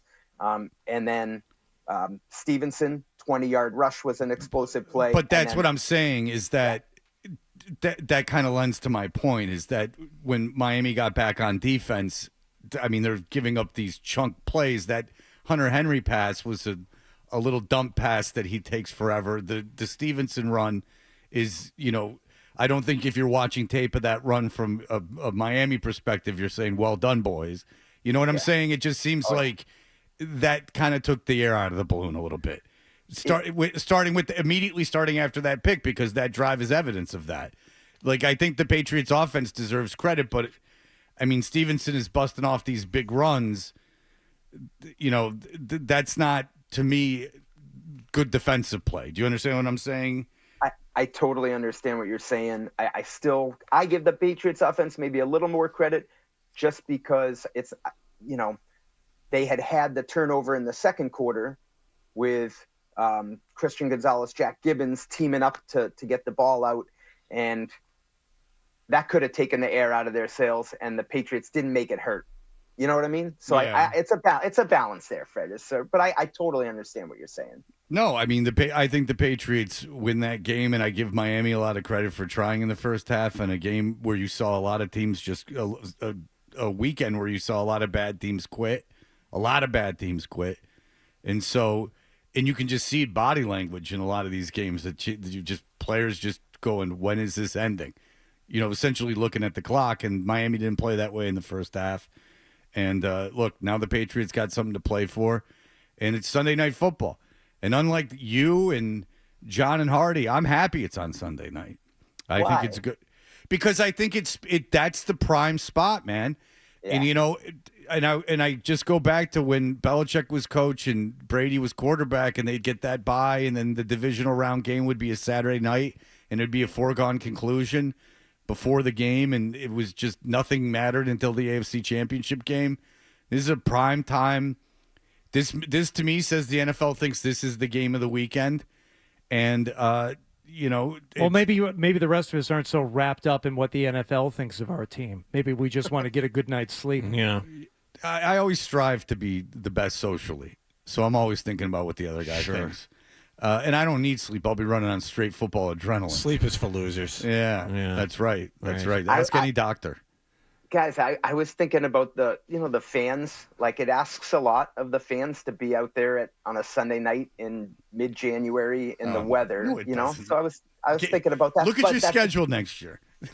Enjoy Sunday night. Yeah, seriously. We were just going over that, Mike. It's not pretty next year. And I don't want to get into it, but maybe you should enjoy Sunday night and not worry so much about how late it is. That perspective really, it kind of shines a light on it. That's true. You won 14 games. Maybe you should enjoy Sunday night. Like, this doesn't happen every day. You're going to have a 14-win year next year. Well, That's you could, but you might not. So Yeah. let's not take anything for granted. Let's enjoy Sunday Embrace night. everything right now. Good point. Exactly. Enjoy it while you got it. Right? And one thing, saw Fred, Lions team not make the playoffs this year, and they were pretty good last year. Go ahead. I think it's all good points. I think on the reason I just mentioned the fans, Mike Vrabel said that's been one thing coming from Tennessee that he forgot how great the fans were in terms of how they've traveled. They greet them at the team hotels on the road, but he really noted that over the last 24 hours. And so I sort of add that in, the fans are going to be big, obviously, on Sunday night. I just think, Sunday night, mid-January, cold. But if Patriots fans have shown us anything, they'll be there. Legitimate question, not being sarcastic. Is the Patriot crowd louder in L.A. or in if they're playing this game in L.A. or if it's at home? Oh, my goodness. It would be louder probably, well... I bet you it's louder in L.A. The fact that you have to think about it speaks volumes. Yeah, I bet you it's louder in L.A., and that's not an insult to Patriot fans. That's just when Patriot fans are on the road, oh, my goodness, they take over that place. All right. Yes. Mike Reese, thank you so much. I'm glad that you enjoyed your vacation, or you didn't have one, but I'm glad you enjoyed the holidays, and we'll get into that. And hopefully when we talk to you Monday, we'll be post-game win talk. So we appreciate the time there, Michael. Absolutely.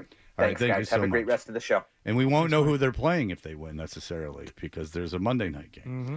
All right, we'll be back in just a moment. Sports Hub.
Hey, fellas. Alf, how's the store going? Man, so it's going. Sterling Heights, Michigan? Yes, sir. Yes, sir. It's going good. Everybody back to work, man. Happy New Year. Happy New Year to you, Alf. Yeah, thank you. Thank you. How about them Patriots? How about them, huh? Did they win? Yes, sir. Man, we blew the fish off the waters. Oh, because they're dolphins, but they're not fish, Alf. They're mammals. Yeah, that's not a good Yeah, one. but you guys always say squish the fish, squish the fish. I don't say anything. Don't put words in my mouth, Alf. No, okay, not you specifically, but in New England, because I follow the thing, and they always say when they play to Miami, they say squish the fish. That was Super Bowl mid-'80s. Is there any type of fish product for sale at the 7-Eleven in Sterling Heights, Michigan? Anything at all? Frozen fish sticks? Anything, Alf? No, but we might be getting an item because of the Lent coming up. Yeah, I understand. Lent. Yes, indeed. You have to service the Catholic customer. Now, maybe you go ice fishing and bring in your own catch and sell it to the people. Well, if they pay me extra, and all that, I might just go. Well, I'm talking. This is the man don't have to know about this. Alf, this is just Alf's side business in the parking lot. Is there a donut case in the 7-Eleven? And if so, do you feature punchkis on Fat Tuesday? Oh, yeah, absolutely. Also, she loaded them up, all punchkis. Yeah. Okay. Now, Alf, is there anything in that store that you would not consume? Actually, no, everything's consumable. No, I understand it's all edible. Is there anything that when people order it, you go like, woof? Or that when they buy it, you're like, no. No? No, not at all. I have a customer up front. You want to say hi to the radio station? Hello. Hi, honey. Hi, what's your name? What's your name? Monty. Oh, yeah?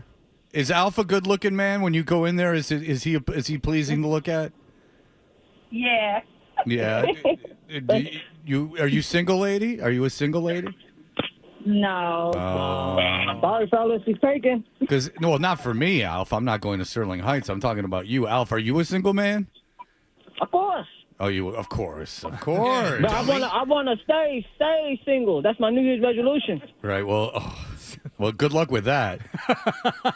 Hey, you guys realize a year ago today we was playing for the #1 pick in the NFL draft, and now it's quite a turnaround, Alf.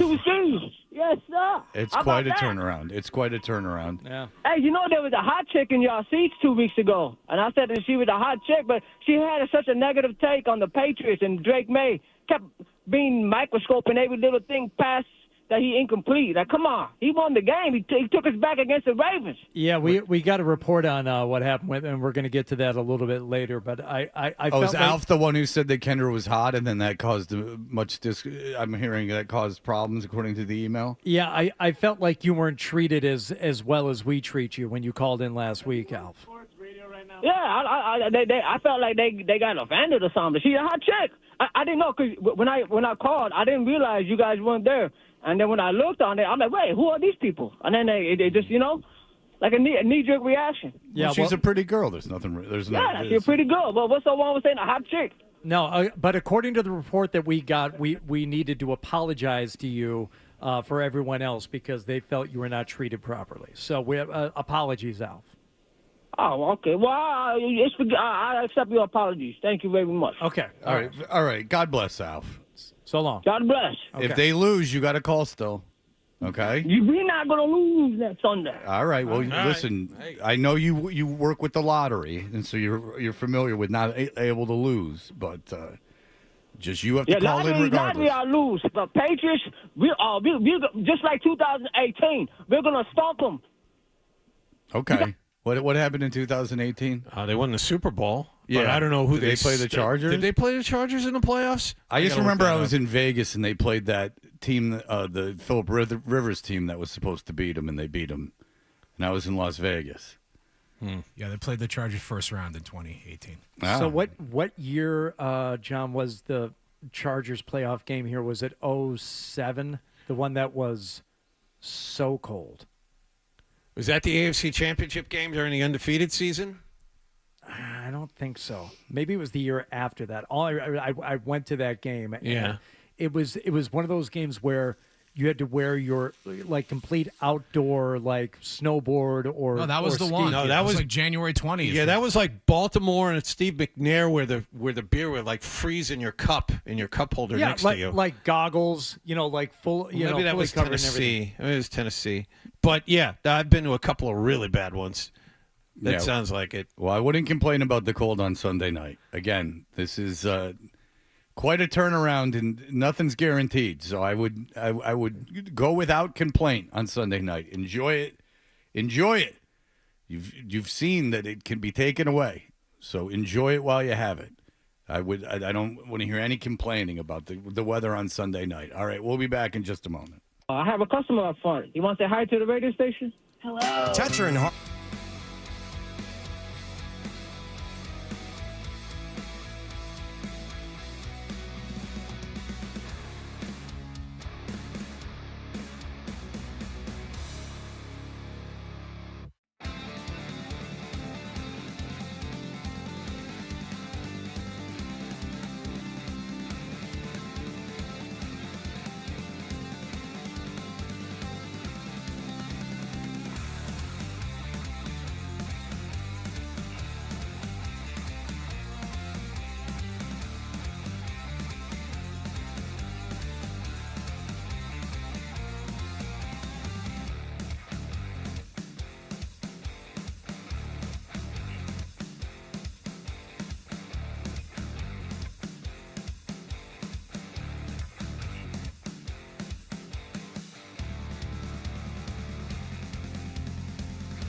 Jackson added 2 rushing touchdowns as well. Patriots are the first team in NFL history to win 4 games in one season and 14 the next. They're the number 2 seed in the AFC playoffs. They host the LA Chargers in round 1 this Sunday night at 8 at Gillette Stadium. Chargers were 11-6. They lost to Denver yesterday 19-3 while resting a lot of guys. The Broncos will be the top seed in the AFC. Last night, Baltimore kicker Tyler Loop missed a 44-yard field goal on the final play. Pittsburgh won the AFC North, care of a 26-24 win over the Ravens. The Atlanta Falcons won their final 4 games to finish 8-9, but they still fired head coach Raheem Morris last night, along with GM Terry Fontenot. Raiders head coach Pete Carroll is also not expected back after a 3-win season, and the Cleveland Browns will reportedly fire head coach Kevin Stefanski. And last but not least, Celtics open up a 4-game homestand against Chicago tonight. Grandy and Max have the pregame at 7 and the tip-off at 7:30 here on 98.5 The Sports Hub. Sports Hub headlines are brought to you by South Shore Bank. At Beatles Bank, sharing your success and growing your business is what above and beyond banking is all about. Visit SouthShoreBank.com, member FDIC, member DIF, equal housing lender. I'm John Wallach on Boston's Home for Sports, 98.5 The Sports Hub. Your next update at 8:30. Now the Patriots with their mojo rising. Throws to the near side, but the catch is made by Hunter Henry. The NFL playoffs return to Foxborough.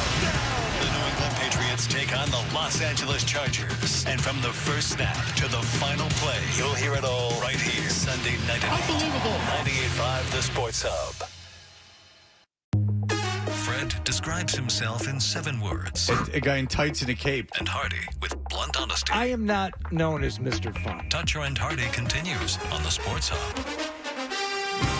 Around the NFL with Toucher and Hardy. Hit somebody. Hello. We are Toucher and Hardy. You can watch us live on YouTube. Subscribe to 98.5 The Sports Hub on YouTube. Around the NFL is brought to you by Joyce Cooling and Heating. Tired of that cold draft around the house? Start the new year with a new heating system and stay warm all winter long. And with 5,000 5-star Google reviews, Joyce is a trusted name in the HVAC industry. Schedule right online at joycecool.com. All right, Hardy, where are we going as we go around the NFL to figure out what's going on into the playoffs the last week of the season? We'll go to Pittsburgh. Everything on the line last night for Baltimore and the Steelers, and we're going to go right to the fourth quarter after the Steelers take a 2017 lead, less than 4 minutes to go. Ravens driving. Lamar will throw. Great protection. Lob down the middle, wide open. Zay Flowers in the 30. Flowers in the 20. 10, 5. Touchdown, Ravens! And the Ravens take the lead. Indeed they do, 24-20, but Aaron Rodgers not going gently into that good night. Rodgers back, lofting left, has a man wide open. It's Calvin Austin. Touchdown, Pittsburgh Steelers with 55 seconds remaining. What? He was wide open. Wide open. 6 plays, 65 yards in a minute 25 to retake the lead. It's 26-24, but as we have seen time and time again throughout the season, the Ravens not done. All they got to do is get it into field goal range, and that they did. Easy. 44 yards. No big whoop. Here's the snap. Here's the hold. Here's the boot by Loop. And that kick is no good. No good. It's wide right. No he good. Missed it. Loop missed it. And your Pittsburgh Steelers are AFC North champions. Okay, it's good to hear the winning side of things, but what did it sound like on the Ravens side as that field goal would have put them over the top and into the playoffs? Tyler Loop from 44 yards. Sees it on the line. Loop's kick is on the way. It is up. It is no. He jumps all over the call. The color guy jumps all over it. Kick is on the way. It is up. It is no good. He pushed it wide to the right. Time has expired. And not since Billy Cundiff went wide left in the AFC Championship game has a Ravens season ended with such a gut-wrenching thud as a missed field goal. And the season is over for the Ravens. That was the only miss he had from between 40 and 49 yards all season. 8 of 8 before he missed that one. All his other misses were from 50 and beyond. Choke. As Scott Zolac would say, kickers. Effing kickers. All right. Unless you're Jacksonville. All right, kicker. What happened? I mean, I caught a little bit. Operation was great. It was a great situation, exactly what we wanted. And unfortunately, I just mishit the ball. Hit it. We call it hitting it thin. It spins fast and goes off to the right. And yeah, that was it. Sounds medicated. Mike Tomlin, on the other hand, he's feeling good. I mean, how can you put into words just the thin line between if they make that kick, season's over, comes to a screeching halt, and missing that kick and the winner going on? You know how it is. If my aunt had male parts, she'd be my uncle. Balls. Huh. You can say balls. Yeah, I guess. In your world. Male parts, Hardy. Yeah, male parts. It's not quite as pithy. It loses a little something. It does. By the way, if I was to ask you the cheapest get-in price for any playoff game, what would you tell me off the top of your head? I will give you the answer. It is the Pittsburgh Steelers-Houston Texan game is the lowest get-in price of any of the playoff games, including the one in Carolina. What is it, $112? $142. Oh, pretty good guess. Yeah, I think the Pittsburgh fans are pretty resigned to their fate. They're not stupid. They understand. No, I don't know if anyone's. I don't know if anyone's overly excited about this whole process. It seems just kicking the ball down the road a little bit here. Yeah. Yeah, you made the playoffs. Good. All right. Well, and Aaron Rodgers should come back. He's got a lot to say. He's got a lot more to do and a lot more to say.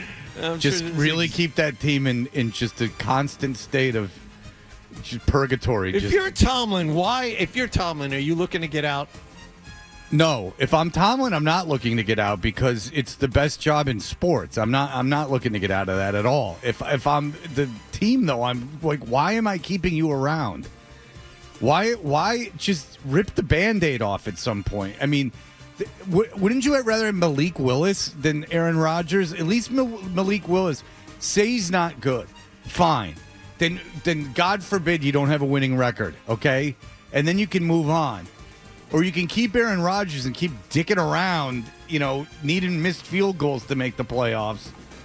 It's enough with Aaron Rodgers. I don't know why you would bring him back. You're not winning a Super Bowl. You're not going to win a Super Bowl. You're not winning the Super Bowl next year. You're not winning the Super Bowl this year. You're not winning. You lost to Cleveland. None of this would have been at all necessary if you could have just beat Cleveland. And you can't do that. So congratulations. You're in the playoffs. You're going to lose to Houston. You're on Monday night. No one wants to go.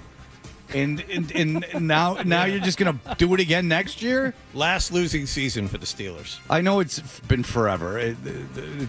So Tomlin's been there for 17 years. So He got hired in 2007. And I don't think Cowher had a losing year before that. The year before that, because didn't Cowher retire? 8-8. He retired. 8-8. I don't know what 25 years they've had. Yeah, it's 2003. Cowher was 4 years from Tommy Maddox was the quarterback back then. Right. All right. Well, if you're watching the Patriots yesterday, first round pick Tommy Maddox, I believe. I believe he was a late first round pick Tommy Maddox. Wow. Yes. I believe 25th overall by Denver. That's impressive. Because 1992. Because my God. I'll tell you why. Because obviously I was watching the draft because that's what my team does. My team loves the draft. But that's loves the pull of pulls right there. Well, it's really not because you like a team that has won. Yeah. See, my team loves the draft and acquiring picks. And because that's all there is to talk about throughout the course of his season. Well, absolutely. I mean, talking about wins. You trade your best players, you get picks, you get another good players, then you lose and you trade them away. So what you do, but Maddox, that was just like, huh? Like that was one of those picks that were just like, what's going on? What? Who does he know in Denver? Why is this happening? And then people scrambling to justify it. I remember when Tommy Maddox, he was supposed to be like an 8th-round pick. Yeah. He already 8th-round pick. Maddox was the bridge between Cordell Stewart and Ben Roethlisberger for a couple of years in there. Maybe he already lived there. They didn't have to pay the moving expenses, so that was part of the calculus. I'll never forget when he was drafted. It was that's weird. If you're watching the Patriots yesterday, you had the ghost of the Broncos and Chargers score up there, upper in the left-hand top corner. Yep. To let you know what was going on the whole time. I'll tell you what was going on. No offensive touchdowns for the Broncos, but they got one on defense. Lance in the shotgun. Denver rushes 4. Lance in the pocket, throws a caution route, deflected and intercepted. Intercepted and down the west sideline. This is going to be inside the 15, inside the 10, and that is a touchdown for Jaquan McMillan. 45-yard touchdown return. That's right. So that makes it 10-0, and then you're like, okay, Trey Lance blows, so this is going to be a laugher. But Denver's defense did its job. And they would get Denver the ball, like, in the red zone. They did a bunch of good things, and Denver just refused to score touchdowns. They just refused to move the ball. Nix was bad. He runs well. He was missing wide open guys. They were extreme. Now, in fairness to the Broncos, they were exceptionally conservative, and they should have been. Yeah. They played the game the way it should have been played. I mean, the Chargers had said, you win, go ahead. Their defense is pretty good, but, like, you know, they were punting on 4th and 2. They were being very conservative. Yeah. And they weren't taking big shots, but nonetheless, not an overly impressive day from that Denver offense. No, it was not. And as you said, Fred, they relied on their defense, which they've been doing all season long. 4-man pressure. Lance in the pocket, throws a check down, and immediately knocked off his feet Kamani Vidal. A big hit by Pat Surtain. Loss of 2 on the play, and the Broncos will get the football with 7:57 left, up 13 points. I looked at Bo Nix's numbers. Bo Nix threw for 25 touchdowns, almost 4,000 yards this year. But the last 8 weeks of the regular season, he had more than one touchdown pass once. And he threw for under 200 yards in each of the last 2 weeks. Yeah, he was getting not chewed out, but he was having, like, in-depth discussions with Peyton on the sideline. He did not play well. There's no ifs, ands, or buts about it. He played poorly in that game. I mean, missing open receivers. Yep. Like, no excuse. Not reading the field well. Missing open receivers by not throwing to them and just not throwing in their direction. Just a bad game by Bo Nix. They were not impressive. They could have put that game away very, very early, and San Diego would have taken it. And, you know, San Diego was a mash unit, and they kept taking guys out of that game, and you could just – Harbaugh just won that thing over with, it seemed. And Denver was like, no. And I was telling my friend, now they did cover, but my friend's like, they're a 14-point favorite. And I'm like, Denver plays with their food a lot. Denver screws around in these games. They're 14-3. They get the bye. You want the bye. Obviously, you got a 50% chance of making the Super Bowl if you get the bye. I would very much like to see Buffalo go there for the second round and see what happens. That would be a very interesting game to me. It's just Denver at home.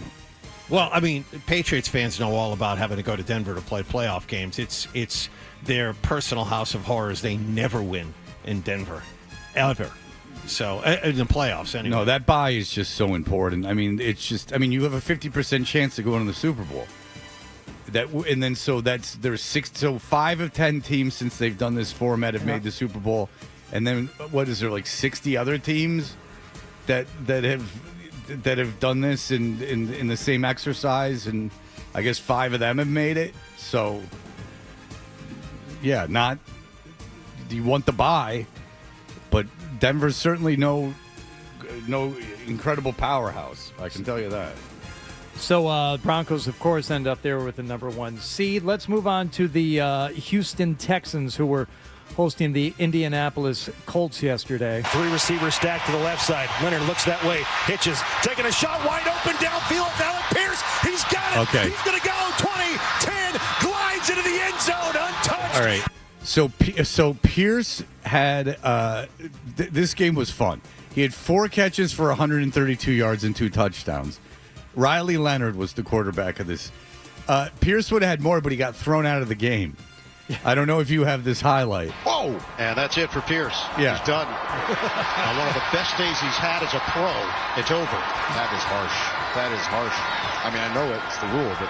Yeah, it's the rule, dummy. Yeah, it's harsh, but it's the rule. So Pierce is having the day of his life. He couldn't have a better day.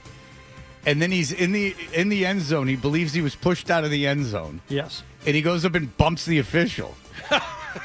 And then he goes and apologizes to the guy. And you're like, all right, stupid. I mean, I don't know what kind of incentives you have in your contract.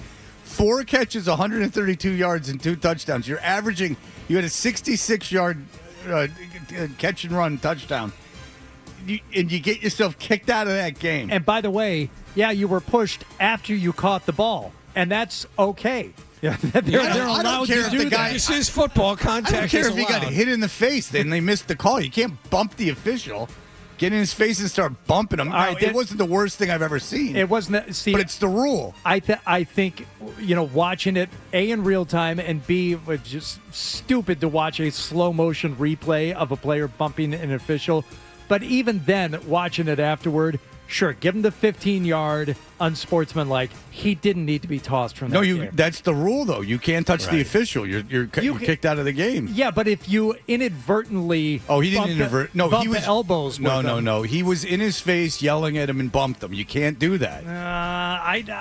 It's not. That's just not having any self-control. Just you can yell at an official. Just keep but he your didn't distance. get up in his face and chest bump him. He was talking You don't to him go from the near side. an official to start with. It's idiotic behavior, and just for that, you deserve to be tossed. My God, what's wrong with you? Yeah, and you're having the first of all, Stroud's out of the game. They pulled Stroud out of the game. They're not even trying. They're not playing their players. It's basically like a fun, pressureless game. Here's a chance to pad your stats. By the way, Congratulations. Riley Leonard's throwing touchdown pass balls to his dad in the stands. It's like a party. You're at a party, then you just get up in the guy's face because it's too much of a good thing for him. So you were watching it live. I was watching it live. Oh, yeah, I saw it live. Yeah. Okay, so when it happened and he was having the interaction with the ref, when the ref threw the flag, did you think he was tossed? Yeah, he was out of the game for touching the official. Yeah. I did not think for a second they were going to toss him out of the game. Yeah. I thought, all right, he just bumped him. They're going to get the unsportsmanlike. But the announcers were shocked. I was shocked. They're like, whoa, he's gone? Yep, gone. And then he sat on the sideline for 2 more minutes. Well, trying to talk to the official. Did you see? He talked to him on the way out. He apologized, shook his hand.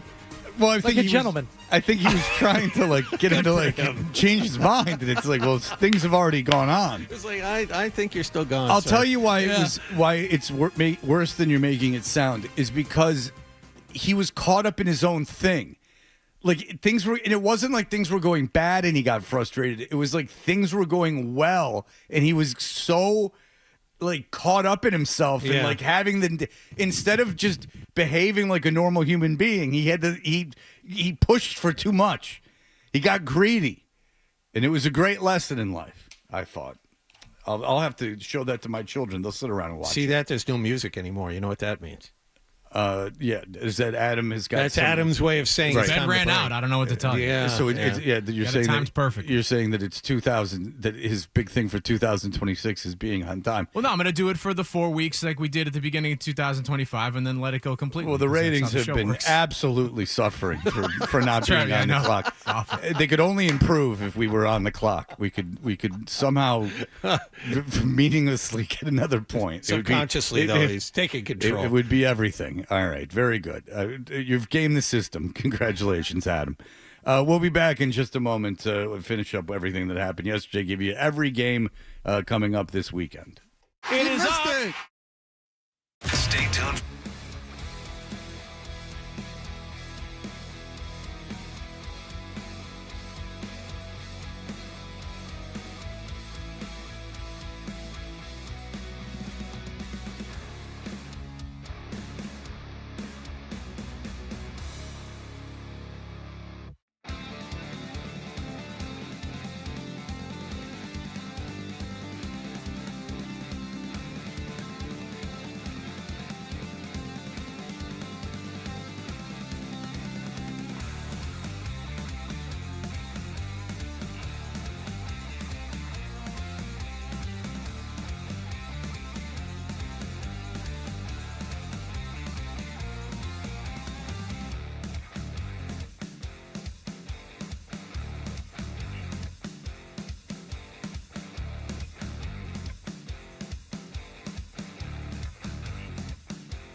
Acceptance, respite, and care.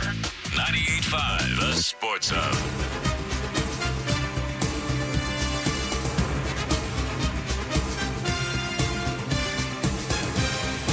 All right, so we're Toucher and Hardy, we continue to zoom around the NFL. Oh, indeed we do. Let's go to Jacksonville, where the Jaguars were playing host to the Tennessee Titans. Jags 3-and-out on their first possession. Tennessee would score a touchdown to go up 7-0 early. And that was the highlight for Tennessee, because after that, it was all Jacksonville. Two receivers to either side. Shotgun from the 23. Trevor drops. Looks. Fires toward the goal line. That ball's going to be caught. Touchdown. A post pattern to Parker Washington. And Jacksonville in the end zone. A 23-yard touchdown pass. 23 yards to make it 7-7 before we even get to the end of the half. Play fake. Trevor drops. Throws it out of the backfield. Caught by Quentin Morris. The tight end in the right flat. Touchdown, Jacksonville. And the Jags are pulling away here from the Tennessee Titans. Yeah, congratulations. So the Titans score on their first possession. Cam Ward gets hit. He's not missed a snap this season. Returns to the sidelines with his arm in a sling. And man by name Brandon Allen, who my friend said has played in the NFL for a long time, he said. I think he was with the Jets at one point. Sure. Well, why not? Yeah, he's 33. He's not very good. This was an example of a team quitting, which is you saw it a lot on Sunday. It is interesting to see teams completely quit. I mean, they're playing for a guy who's not going to be coaching them. Yeah, they scored that touchdown. I would take nothing away from this game at all from either side. Jacksonville deserves no credit for winning this game. It was just something that happened. But the question is do you consider Jacksonville a threat in the playoffs? They won 8 straight to finish up the regular season, and that includes a win in Denver. Okay, so Trevor Lawrence now this year, he's so physically gifted that he is finally doing things that are special. I don't count anything that he did on Sunday. No, I agree, but still. He's always, remember, I mean, he was supposed to be a generational prospect, like Elway, Luck, like that kind of guy. His attitude has always been kind of what stood between him and whatever. By the way, they let him throw for 4,000 yards this year, and then they pulled him from the game, and that was halfway through the third quarter. He passed for the fourth, got over 4,000 yards, and then they took him out of the game. I'm sitting there going, I'm kind of hoping he takes a little shot here. Like you're toying around, like just like letting him get a meaningless statistic. Yeah. You're going to get this kid hurt. Yeah, I mean, I don't think you can completely overlook them. They won at San Absolutely Francisco and at Denver this year. Yeah, I mean, Liam Combs seems like, even though he's a huge dork and wears sunglasses for no reason, he seems to be like a decent coach. He's certainly gotten the best out of Trevor Lawrence. Trevor Lawrence is a phenomenally gifted quarterback. No one in the AFC seems that great. I mean, no one does. No one in the AFC seems that great. Duval. Yeah, he did that. Yeah. So it would be dumb for me to. Why is Jacksonville any worse than the Patriots? I mean, Trevor Lawrence has been in the NFL longer than Drake May. Drake May's had a better season, but 13-4 with a tougher schedule. They have similar physical attributes. Like, they're both incredibly gifted quarterbacks. You know, Vrabel's a more established head coach. So I think the Patriots are better than Jacksonville, probably, but not for sure. There's no for sure. None of this. Like, I wouldn't. The Patriots could make the Super Bowl. The Patriots could lose to the Chargers. What do you think the line would be if the Patriots had the Bills this weekend? Well, I can tell you the look ahead was Bills by 1.5 in Foxborough. That was the look ahead, and that is the line against the Jaguars. It's 1.5. Okay. Would be the Patriots Jaguars? No, I'm saying if it, so it's the same line. The Bills are favored by 1.5 at Jacksonville. over the Jag. I'm not positive the Bills win that game at all. Again, you should not go by what happened yesterday in the Bills game, because they could have scored every time they had the ball if they wanted to. And they would have. I mean, the idea that the Jets scored a touchdown in that game is pretty much they were just You know why the Jets scored a touchdown in that game is because backups on Buffalo started fighting. And they just kept getting personal fouls called, and they kept moving the ball with up. each other? Yeah, with whoever. They were just looking to pick fights. They were DK Metcalf in the crowd. I mean, that's the only reason the Jets were able to score a touchdown. So Buffalo played a meaningless game yesterday against a garbage team, too. When they weren't looking. They just snuck around him. It was like a trick play. And I don't want you to think I watched 1 minute of the Jet game. I had it on my computer to my side. I didn't watch any of it. But I will tell you this. On the record, without hyperbole, to my recollection, this year's Jets team was certainly the worst Jets team of all time. Without question. And they struggled. And I pull up the roster from that game yesterday and tell me who's in the NFL next year. That's right. Even the not on the Jets. Who's in the NFL next year? Okay, but they were resting some guys.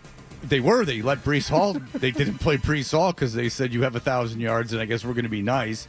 We don't want you to lose that. You might wind up with 20 yards negative today. I mean, I think they did him a solid by not playing him. The Jets are the We don't want you to finish with 988. But That's right.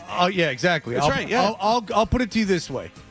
No, he got 1,000 yards last week, and they pulled him from the game. They said, and he hugged the team, and then that was that. Then he left. He didn't even show up. But I'll tell you this, is that I will put that Jets team up against, 84, 85 Lions teams. Oof. Like, that bad. And the guys playing at the end of the year where even Zach Rosenblatt was like in his synopsis of the game was like, here are the list of 4 dudes playing defense who I've never heard of, and I cover the team every day. At the end of the Patriots game, you saw that too. 2 weeks ago. Yeah. I mean, that's the thing. But whatever. I don't want to get on the Jets. I was talking about Buffalo, though. So I take nothing from the Jacksonville game against Tennessee. That team quit. The Jets team has no business in the NFL. That Jets team loses to any Power 4 conference team that's in the college playoff. The defense, which has a defensive back as their head coach, had no interceptions all season. That is an NFL record. You picked that up? You found that fact laying around? Unbelievable. Someone should talk about it. It's real. Yeah, I've known about that since week 3. All right, 2 more games to get to. And by the way, Quincy Williams, who can't get off that team fast enough because he thinks he's so good, had a ball right in his hands. Thrown right to him. Mitch Trubisky threw a ball right to him. And the team gathered around him and shook their head at him.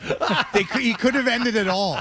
And that idiot who's so good. Yeah, but Trubisky doesn't throw a good ball. That thing was wobbling. That street free agent prick that they picked up because they had his brother, turned him into an all-pro, and now he's too good for the team, had a ball hit him square in the hands.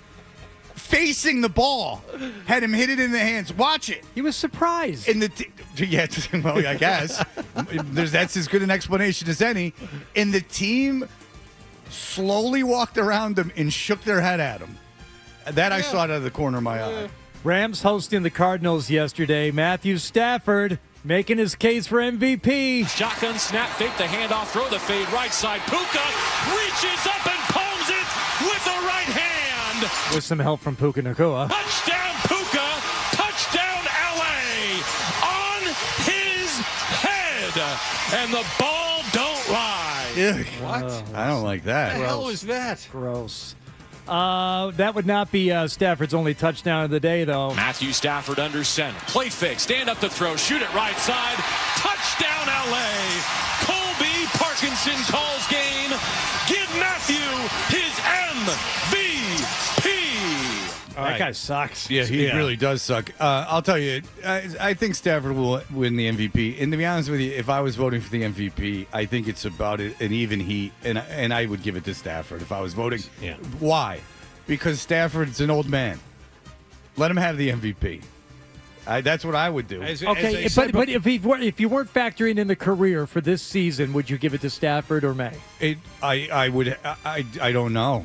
I honestly don't know. Like I maybe Stafford. May has a better They're 1-2 in the NFL. May is number 1 in passer rating. Stafford is number 2. Stafford threw for 46 touchdowns, including the 4 he had yesterday. May 31. Completion percentage, May is ahead. Passing yards, Stafford's ahead. To be honest, Artie, like I'd break it down and it would bore me. It's even because it's even. But I'll just say it's even. And I like Stafford, and he's had a good career, and he's been a solid guy throughout his career. I'd just give Stafford the MVP if I was voting. Drake May's 23. He seems to have this real long, great. He has 15 years to catch up to Stafford. I would vote. And it would be a Lifetime Achievement Award because I honestly think it's so equal. That's the tiebreaker. As I said before, May has the advanced stats. Stafford has the actual physical numbers. And it's the kind of thing that if I was voting for it, I really wouldn't care. I wouldn't give a joke vote like I do. I'd want, with good conscience, to be voting for someone I think was MVP. But when it's this close and it's just kind of like whatever, I'd give it to Stafford. Even the interceptions are even. Just the age thing. 8. And I understand May had less talent around him, blah, blah, blah, blah, blah, all these things. But he got sacked twice as much, Well, too. shockingly, do you know who agrees with you, Fred? His coach. Yes, I think Matthew's the MVP of the league. He played that way. Wouldn't want anybody else leading the way. Got a lot of respect for a bunch of people in this league, but there's nobody I'd rather have being the quarterback of the L.A. Rams than Matthew Stafford. His play speaks for itself. Well, that seals it. No, I'm very. See, I was on the fence until I heard what Sean McVay had That to seals say it for about me. it, so. It feels like he knows a lot about football. Yeah, he does. And by the way, we went through Coaches of the Year who've recently won it. Yeah. You don't want Vrabel to win Coach of the Year because he's won it recently, and it got him fired. Stefanski's won it twice. Dayball's won it. It's a real collection of guys without jobs or guys who might be losing their jobs. Probably better off not winning Coach of the Year. Give that to someone else. One final note here. We don't have time to go through the game, and we really don't need to, as the Falcons were hosting the Saints yesterday.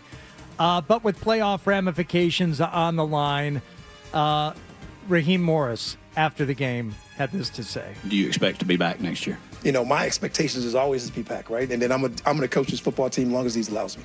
Okay, well. Yeah, as and it then turns about out- 2 hours later, he got fired. Was it that literally long? 2 hours later. I was pretty surprised he got fired. They played pretty well at the end of the year. They have a won lot of 4 talent. straight. They won 8 games this year at the end. They were playing hard yesterday.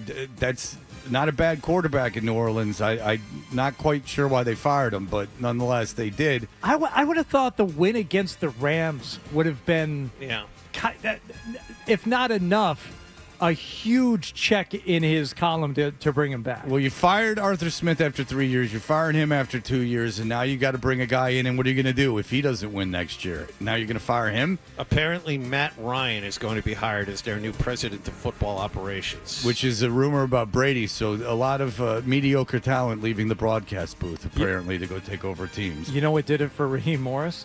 The loss to the Jets. You can't lose to the Jets. Oh, but it was a long field goal. And what a sweet, sweet victory that was to cost them the first pick in the draft. I'll tell you, but when they flashed, because the 1 o'clock game sucked, when you were watching that game, and they would flash to the Carolina bar and the Tampa bar. And that Carolina bar just seemed like people that needed to drink at one. There's not a lot of excitement floating around that Carolina bar. There was just one fat guy standing up on with his arms on a tabletop with 6 beers in front of him. Just get me through. Oh, there's a game on? I just wanted here to see if Thelma was working. All right, we will return in just a moment. Bob Sosi will be joining us. So much more on the way. Here are the headlines. Sports Hub headlines. Presented by Celsius Energy Drinks. Patriots scored a win in their final game of the season yesterday.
Questions like these. To climb up a tree.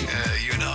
We're the best friends you can be, my buddy and me. Now, more of your best morning buddies. Dutcher and Hardy on the Sports Hub.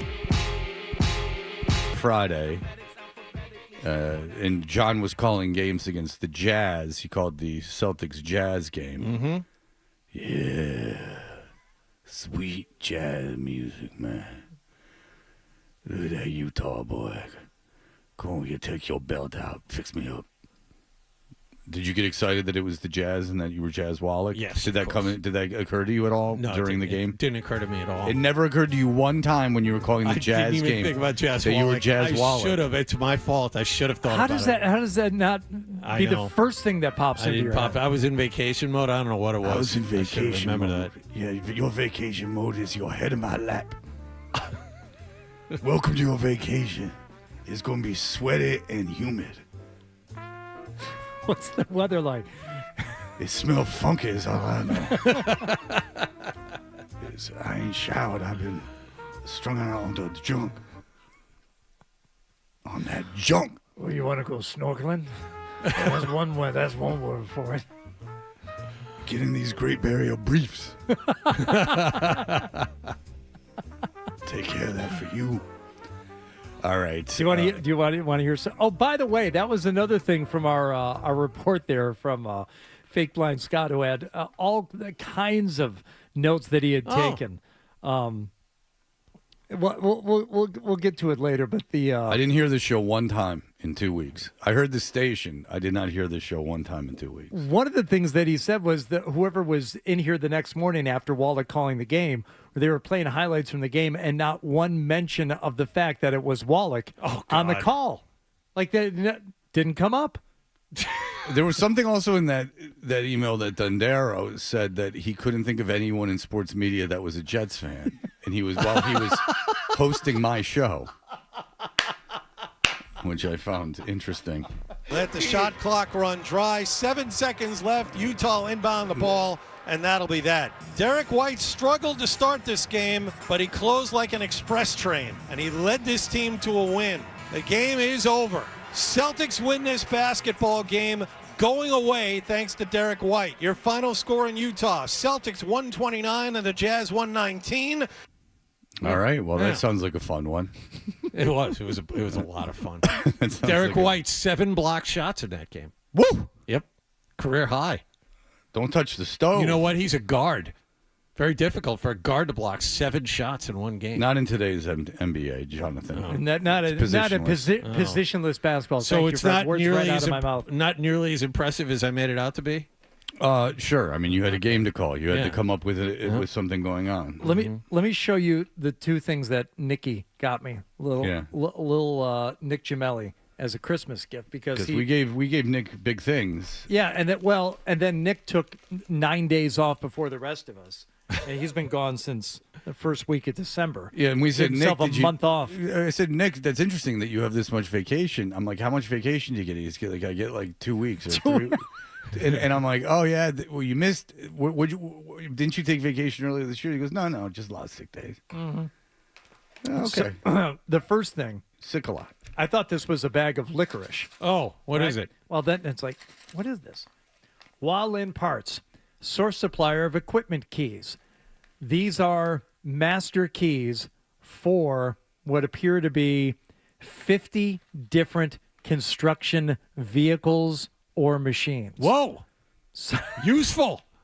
Wow, so he put some thought into your gift. So if you need a key for a Bobcat Skidster, it's in here. If you need a key for a John Deere Gator, it's in here. Are they labeled individually, or do you just sift through them and see what's what? Well, I'm going to get myself a key ring, and I'm going to keep these hanging by the door. You could really cosplay. But like you're in charge of the whole thing. They're not even labeled. I don't think they are. Don't leave that forklift unattended. Now that you mention it, Fred. Are they labeled in any way, shape, or form? That one is. This one is not. That just says 25. What? It's just what does that mean? So he gave you garbage. Yeah, so just throw it away now. What are you going to do with that? I thought Reminds maybe me of my Christmas, just a bunch of garbage. I thought it was funny, but not as funny as this. And I don't know if I've mentioned this on the show before. Fred, you and I worked rock radio for many years, and bands would send out as promotional items all kinds of things. Lit sent bowling balls to DJs all around the country because in one of their videos they went bowling. For My own worst enemy. Okay, so John, you remember? Yes. Like, oh, this guy actually used it. I actually went and had holes drilled in it and used the bowling ball a time or two. But my favorite promotional thing ever sent out was from the band Tenacious D. And they only sent one to the radio station, and I wanted it. And Chris Ripley, who was our music director and afternoon guy at the time, said, "No way, dude. That's staying here at the station, and if anything, I will keep it when someone goes." I'm like, that's fine. Nick remembers me talking about it, and he went online and found this for me. You say as much of this on the air as you want to. This is what Tenacious D sent out to promote their album, and it is a hand towel about 1.5 feet by 10 inches, and it's got a unicorn and a rainbow on it. And yeah, it says Tenacious D, and then it's a rag that is, people know to wipe, and it so everything else is just whatever rag. So, but the bottom line is Nick went and found that for you. You want to know what Nick got me? So Nick found that for you online. He went on eBay and found that. This is the official Tenacious D. Right. Rag. So beyond what it is, it doesn't really matter what it is that he remembered an off-air conversation that you had, went on eBay and said, "Look at this, I'm going to get this for you." What a thoughtful thing to do. It really is. Very thoughtful. Okay, I got a bag today from Nick. You want to know what's in my bag from Nick today? Some multi-tool thing. Which I got to it. I've already unboxed it, and I'm going to keep it in my pocket. And a Bible. Oh, nice. So Nick, without having to say a word, said that even though he's known you for far less time than he's known me, oh yeah, you are far, far, far, far, far more important to him than I am. He just got me a Bible because we had been recently joking about me going to church before Christmas. So, haha. Yeah, this is something I mentioned in passing months and months ago. He remembered. Wow. Like, he gave you something that you would give a girl that you want to fall in love with you. Like, my thing would be, like, you just gave to the mailman. No joke. This is worse than you would give the mailman. This is like one of the most thoughtful, like funniest, like awesome gifts really nice. I've received, and I can't wait to display it. Yeah, and Nick gave you a very thoughtful gift. That gets framed in the office. He gave me two things. Yeah. One thing is just I don't even know how it's a joke. It's just a Bible. Yeah, it's nothing even funny about it. It's just like a Bible, and then there's a multi-tool kit. But he says it's like Adam's, but Adam carries a knife. I'll come take a look at that during the break. There's a knife on there. Yeah, but that's the joke is that Adam carries a knife, not that Adam carries a multi-tool kit. It's that he carries a knife for no reason. Here. Absolutely. What do you mean no reason? I use it every day. Okay, yeah. Okay, so this is hence the thing for you, not for me. This is why you're estranged from your father, is this kind of thoughtlessness. Yeah, but mine was very thoughtful, man. It's just you. Yeah. The way you're taking this and the way you're framing it about you, normally I would push back against. In this case, you're absolutely right. What did he get you, Wallach? Oh, he got me a recipe book. Yeah, because you said there it is. Yeah. Recipe book. Yeah, it's because something we talked about on the air. At least there's some context to that. Mine was just garbage. Scampi. Yeah. And what am I supposed to do with the Bible now? Because now I can't throw it away. I say you open it, you annotate it, you highlight passages that are important to you. Yeah. No, seriously, in all seriousness, without being sarcastic, what am I supposed to do with this Bible now? Like, I'm not going to throw it away.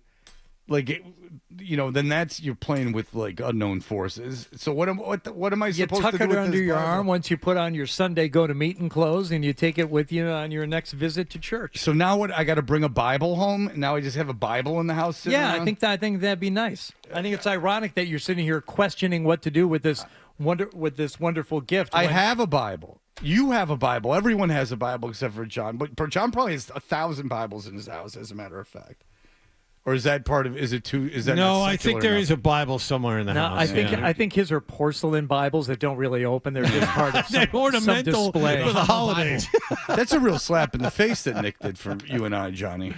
Yeah. Especially me. I'm feeling the thoughtfulness of Hardy. I mean, you're right. You're exactly right. That's a kind of gift you give a girl you're trying to sleep with. Yeah, like yes. he likes Hardy. Like he likes Hardy. Yes. Yeah. Like Awesome gift, Nick. Thank you. For me and you, it was just like it was whatever trash he could think of, like putting out of his head. You got the Hardy stuff first, and like, oh, that's right. I have to give John and Fred gifts too. Okay, but in Nick's defense, at least in the case of John, how do you like John? What's to like? Well, I didn't give John anything, but I would prefer to have gotten nothing. Yeah, I mean, for you'd think he put some more thought into it because of your, time and relationship with him and how it could be perceived that you are his boss in some ways. But, it does speak to that he doesn't feel he has to kiss my ass. I give him a pass on John. Yeah, I give him a pass on John too. But if I'll turn this into a positive, he knows he doesn't have to kiss my ass. It's been proven right now. Yeah. If anyone was under the assumption that Nick sticks around because of he's afraid of me, this proves all that he ain't afraid of me. He don't feel like he has to kiss my ass at all. He's comfy. He's comfortable. All right. We'll be back in just a moment with Bob Sosi.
YouTube, subscribe to 98.5 The Sports Hub.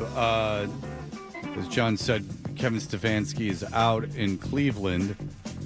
Two-time Coach of the Year, Kevin Stefanski. Not long ago was Coach of the Year, a couple years ago. So what is that? Cleveland, Atlanta, Tennessee, the Giants. Am I missing anyone? Raiders are expected to part ways with Pete Carroll, according to Diana Rossini over the weekend. Either they fire him or he's going to retire, one or the other.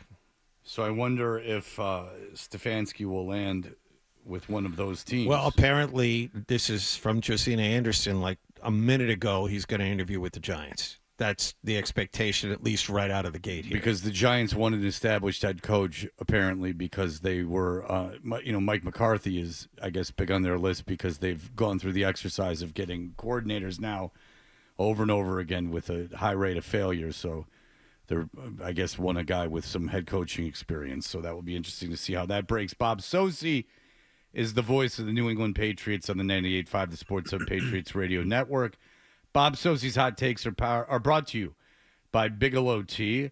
By now by now you should know. Bob starts every game with his favorite Bigelow Tea. No matter how hectic your day gets, be sure to grab a mug of Bigelow Tea and tea proudly. Bob will be calling the wild card round game. The Chargers coming to Gillette Stadium Sunday night as they take on the 2-seed New England Patriots. Bobby, hello, sir. How are you? Hey, Fred. I'm great. How are you? Welcome back, John. Yeah. A lot of time off. Not like an entire off season, but you have projects that you've been working on. We know that. You have that's right. Projects that you spend your bye week on. You were at the Pro Football Hall of Fame. You have a whole thing going on that you will not spill the beans on, but that's okay. I'm paying attention. All right. So, how do you like how this fell? Obviously, you'd like to have the bye. I mean, there's no question about it. You want to have the bye. But the way this fell, what do you think of the Chargers and that matchup relative to what could have happened? Well, I think that it's a matchup that probably both teams look at as a difficult one, but feel pretty good about in terms of, how they match up. I think the Chargers are a big physical team. They obviously have a defense that's been difficult to solve. Jesse Minter comes from that Michigan-Baltimore Ravens pipeline, similar to Mike McDonald in his scheme, I believe. They're a physical team. They will run the ball. They, of course, have Justin Herbert, who's a dual threat at quarterback, and I think is trying to shake that narrative of poor postseason play or poor play in big moments. The big thing for the Chargers is their offensive line offensively, and what they've been able to try to overcome, and for the most part have done it on that offensive line, but they've given up 65 sacks. And the Patriots, of course, have had trouble generating pressure on quarterbacks. So although they have to be much better against the run going into this game, maybe there's a feeling on their part too that this is a quarterback they can get to in effect, even with his mobility from a defensive point of view. And then offensively, while the Chargers, again, are big and physical, and I think the Patriots, certainly have to feel very good about the way they have closed the season. I know they took a nap, in Mike Vrabel's words, yesterday in the second quarter, but you go back to the fourth quarter of the Baltimore game and the momentum offensively through the game against the Jets when the regulars were out there, and for the most part, the way they started and then closed out last night's game. Okay. Is this the best coach-quarterback tandem that they faced this year? I heard you talking to Mike Reese, and I'd have to say so. And I think, you look at Jim Harbaugh, unlike Sean McDermott, he's gotten a team to the Super Bowl and has, been within a play or two of winning that Super Bowl as a head coach. And he's won a national championship at the college level. And he certainly has a great grasp of situational football. He's shown it in a number of different ways over the years. I mean, even including the free kick, for example, last year being an example. So this is a guy whose team is going to be disciplined overall. They do have a negative turnover differential, I think, which is a bit surprising for a Harbaugh team coming into this game. But in terms of coaching in a big moment, I think Jim Harbaugh is a guy that will be a tough matchup for Mike Vrabel. But again, I think that, both quarterbacks are, talented dual threat quarterbacks as well. Herbert, to me, isn't on Josh Allen's level in a lot of ways, but he's pretty close in terms of his abilities athletically and as a quarterback. You pleased about the Sunday night spot? Fred's just over the moon about I am excited. I like that it's on Sunday night. He really is. He's the only one who thinks that's a good thing for all of us. He is not the only one, Hardy. I have an event that was scheduled a while ago in Portland, Maine on Friday night. And the last thing I wanted was a Saturday afternoon start for the Patriots. And I figured it was unlikely because that 4:00 window on Saturday of wild card weekend is usually when, a team out of one of the South divisions winds up playing. But I'm very pleased about the Sunday night game overall. I'm not going to be so pleased about it probably come Monday morning, but nonetheless, it works out well for me. And I'm all about myself, as you know. I don't know how much sleep you guys are packing in on a usual basis. That the idea that this notion of that you have to be up later in the evening is somehow off schedule. Well, what time is the kickoff on Sunday night? Is it 8:15? 8 o'clock kickoff. Yeah, 8 o'clock kickoff. All right. Well, no. Normally, I would like to be in bed before, asleep before 11 o'clock on a Sunday night, and that's not going to happen. You wear a Whoop. We'll No. let you know just how bad off you are. I could give you my Whoop readings. They've only grown stronger. Hardy, as your close friend and former cohort in the middays likes to say, sleep is for losers. Yeah, but he's immediately backtrack on that. I don't know if you've noticed this about your booth companion there. He's somewhat inconsistent. He'll complain. He'll complain about being tired almost endlessly. Sometimes it forces him to take days off from work. Is this of the notion that Scott is somehow this incredibly hard charging guy? Oh boy, did I! because I'm no better than him, but I wouldn't describe myself as like a real workhorse. Yeah, Bob, your thoughts? I mean, let's get back to the Chargers. Their special teams unit. I've got to say they have a very good. I had a landlord like Scott at one time. He drove a cab. He was the landlord. He fixed everything in the place. Overnights he was a security guard. What the hell is he talking about? Sleep is for losers. No, sleep is so you can drink. Like, what are you doing when you're not sleeping? Sleep for losers, passing out. That's something else. That just happened. Like, why aren't you sleeping? You got all the time in the world to sleep. Look, your guys' Scott's schedule as I've told him off air and on air, Scott's schedule during the regular season is terrible. It sucks that he's got to go and travel and then come in and do games. Right. I get off the plane at 6 a.m. and come in here. Yeah, whatever it is, like just traveling in general wears you down. And the idea is to come in the next day and do a show. I don't doubt makes him sick. I'm actually on his side with that. But I'm sleep is for losers. I have to hear from some like military guy or something. I don't need to hear it from Scott.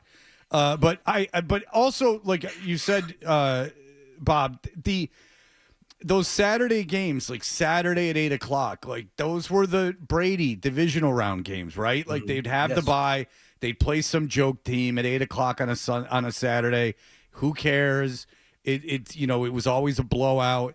It's not fun. The Sunday night, that shows that the NFL believes it's a great matchup. It believes it's going to have the most eyes on it. I mean, because Saturday afternoons, Saturday's the worst, then Monday, and then I would imagine you go backwards in terms of time on Sundays in terms of what games they think are the best. So I think it's a major league game. I think it shows just how good a game it should be. And it should be a really good game. I mean, like you said, if the NFL, if you can simplify it enough to say coach, quarterback, Herbert's not won in the playoffs, but May's never won in the playoffs. Vrabel is a great coach, but Harbaugh's had more success than him. So, coach, quarterback combination, they haven't faced anything like this. They're at home. They're a favorite. They should be a favorite, but this should be a very good game, and I am excited for it. I am, because I actually think this will be a good game, which is all I'm looking for, and I think it will be. I don't think there's any way in any direction it's a blowout, so that's all you can ask for. But having said all of that, Bob, it's probably the best case scenario among the three wild card teams you could have faced. If you had to line them up and say, okay, this is my least favorite to play, your second least, and the team I want to play, it would be the Chargers. Well, I think because of the relentless pressure, for one, that Houston generates and the momentum they've had over the second half of the season. And I think C.J. Stroud in that offense, they will run the ball well. And I would expect them to go to Pittsburgh and win that game. To go back to Fred's point, just quickly, I mean, I think that's the thing, Fred. This is a postseason devoid of Burrow, devoid of Mahomes. And that's what I was going to say is outside of Pittsburgh, everyone's the same. I don't.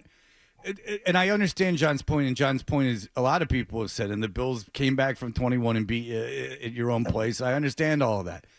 Pittsburgh sucks. Outside, now watch them lose to beat the Texans. But, outside of that, none of these teams is any better than the other one. John asked me earlier, do you believe in the Jaguars? If I don't believe in the Jaguars, why the hell would I believe in the Patriots? Do you understand what I'm saying? All these teams are the same. None of these teams are any better than the other one. They all have flaws. Yeah. If Josh Allen is the most proven quarterback outside of Rodgers, if Josh Allen has got his own flaws in the playoffs, so I think it's a fool, and you have to, and it's exciting, and it's the NFL, but it's a fool's errand to go stack these up. Who would you rather play? Who would you rather play? It's a big mishmash of stuff, and anything could happen, which is a good thing. I don't count any of these teams out. I totally agree. I said this yesterday. Somebody asked me, what do you think of their chances? And I said I wouldn't be surprised if they were to fall in the first game, and I wouldn't be surprised if they ran the table and won it all, at least got through the AFC. Get through the AFC. And get to the Super Bowl. Let's talk about the AFC tournament to begin with. And I think that is because of the point you just made, that these teams are, in a lot of, you go through various categories. Maybe Denver's better defensively, but then offensively, the Patriots have the advantage. For the Patriots' offense is so much better than the Denver's offense. So I think you look at the quarterbacks, and Allen is certainly of the quarterbacks in the AFC right now. I mean, he's the guy with the best resume. But the next two guys, Herbert, I think, is beyond a rising star now. He's established himself as a veteran upper tier quarterback. And Drake May is the favorite right now, I think, for the MVP award, and has established himself certainly as one of the league's, bright young faces of the NFL. Herbert, Lawrence, and May are all elite athletic QBs. Absolutely. And all of them have proven about the same amount. And Drake May, just because he hasn't had the opportunity. Because Herbert's never won anything, and Lawrence has never won anything. Lawrence won a playoff game. Came back against Herbert. Yeah, and so I'm with you. I just think I don't think anything's cut and dry, except for Pittsburgh's exceptionally flawed team that should lose. Mm-hmm. Yeah, for sure. Yeah, maybe they'll get Metcalf back, and that will make all the difference in the world. Scott Zolac is on the. Here we go. Scotty Z. I'm driving in, and of course, my name comes up. Yeah. You look up Grinder in the dictionary. There's a picture of me next to it, Wallach. Okay, so me banging out days, Wallach, really? You say blah blah blah blah blah, ladies and gentlemen, blah blah blah. Freaking right. Wallach. Did I mention the fact that you take days off at all? No, I never take days off, Wallach. If I had mentioned that would have been one thing, but I didn't. Scott just say he's on you Grindr. said bang out. Yeah. You said the word bang out, Wallach. I didn't say that. Okay, Scott. A picture of you next to Grinder in the dictionary because it's of you eating a hero sandwich behind the dumpster.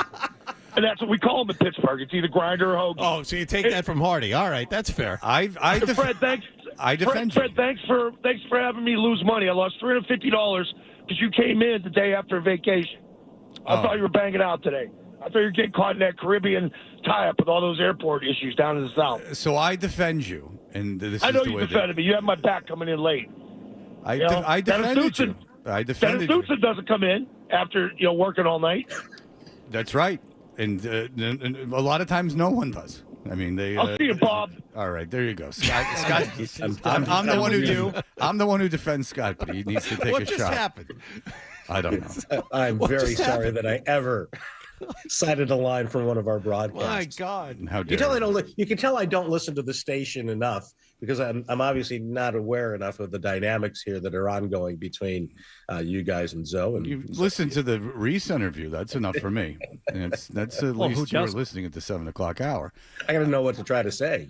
That's right. You don't want to repeat anything. You got to stay fresh. All right, Bob. Well, look, it's going to be a really exciting game Sunday night. It's been a great, exciting season, and this is about as even as it's ever going to get. So it should be great. And we look forward to it. Great job as always, Bob. We'll talk to you next Monday, hopefully talking about the divisional round at that point.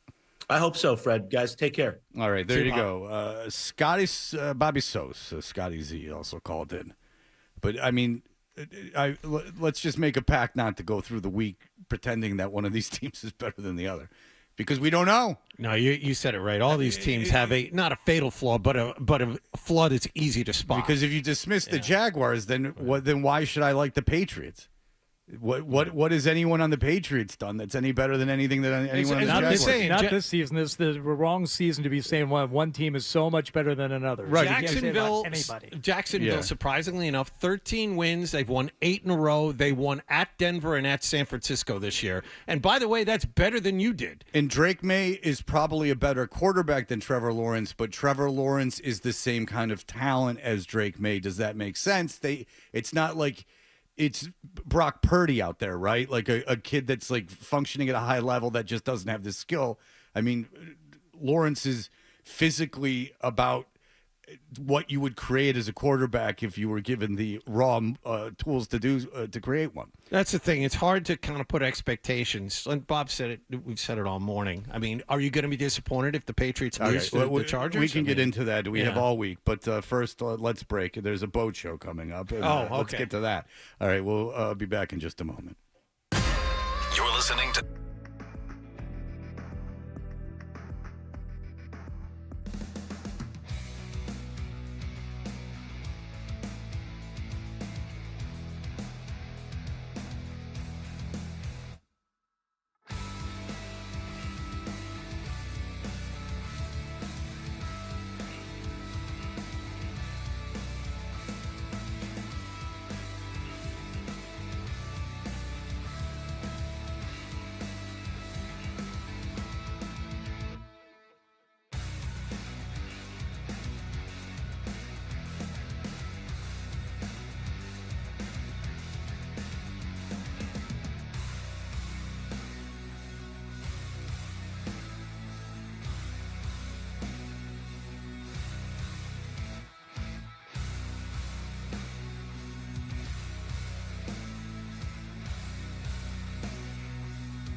bring the Sports Hub app with you so you can hear more of Toucher and Hardy That's what I want on my tombstone. on the Sports Hub. You know, I got an idea for a bit. The email bit. We should do the email bit. It's a great idea. Let's do the email bit.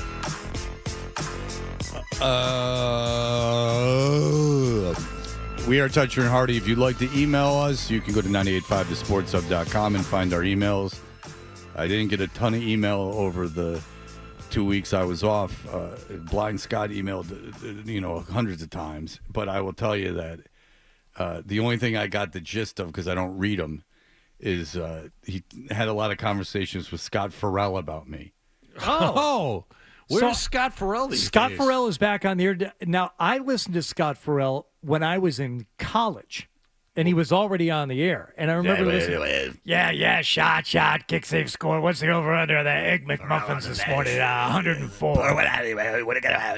Yeah, he was the voice of the Atlanta Thrashers their inaugural season. I remember was there. that. So I'm like, Farrell is back on the air. How old is that dude? I think he is either 4 or 5 years older than me. Yeah. And he sounded 50 when he was 25. There was that famous Jim Murray clip of him when the Bruins won the Stanley Cup and he was on in Atlanta. Farrell has one very similar. The Penguins, I believe, winning a Stanley Cup while Farrell was on the air in another market. Yeah, give me pour one out, give me one out. That whole. That's a pretty good Scotty Farrell. I can do it's not the hardest thing in the world to do. All right, but we did get one. I got this as well. It's from your buddy Fake Blind Scott, who we love. And who the real Blind Scott also loves. Sent an email about how he stalked him and found him on Instagram. But no, this is from Fake Blind Scott. He said, what happened last night's a T&H vacation scouting report. He said, I took the liberty of making a couple of notes regarding what those monsters did to your show the last 2 weeks. Just some things that stuck out as happened on your show Monday. So this is 2 weeks ago today. Okay. The first thing they do on your show is take a call from Alf and hang up on him because he calls Kendra hot. Alf does not call the following Monday. If Alf calls today, please apologize to him on behalf of the rest of us. He did, and we apologize. Okay, there's no way Kendra hung up on him for calling her hot. I don't think. And I don't think Kendra has the phone. Was that a... It would have been Matt McCarthy, I believe, would have been. Oh, no, this has gone over a line. Whatever. It's too early in the morning for this nonsense. Speaking of McCarthy spends the 7:30 to 8 o'clock segment the day after the Patriots' biggest win in 5 years discussing Red Sox administration mismanagement. It's a dumpster fire. Finally, with You know what else is hot? The seat under that brony's behind up there in Lansdowne Street. He's making a mess of things. This is just the first day. With no sense of irony, Kendra and Barth both want Denver in the playoffs. Wait, you know what? I heard Barth kick around the 2 charges up against these players, and good stuff. He had some things to say about it. I just heard Alex Barth talking about the Barmore in the Diggs thing, and he had to, in fairness. But I'm like, what are you doing? What do you have to add to this? Like, what are you gonna say? Oh, fingers crossed they get to play. That's good. Yeah. That's good stuff. I'm not saying you said that, but it's just like, what are you gonna say? You don't know what happened, but you can't sit here and dance. He didn't do this, but you can't dance around like, hooray, they're gonna play in these games. Right. Like, what if they really did it? Like, that's not good. So, relax about your team. And this is off Alex. It's just like, relax about your team a little bit. Like, if something happened, something happened. Something didn't happen, something didn't happen. But you can't be dancing around about this stuff. All right, go ahead. 2 Thursdays ago, James Stewart on headlines is something to behold. Yeah, headline, you're dead. A real fourth wall journey behind the curtain kind of stuff. He then says porked on your show. Yeah, I don't care. Yellow card. I don't care for that. Blind Scott joins the show. If you guessed that he would spend his 2 minutes ball washing Fred, changing the subject, and then rambling until they cut him off, you would not be surprised. I've thought of this a couple times, like when I came back and like no one had broken into my house. I don't like the notion that if Blind Scott broke into my house, like I'm somehow in trouble.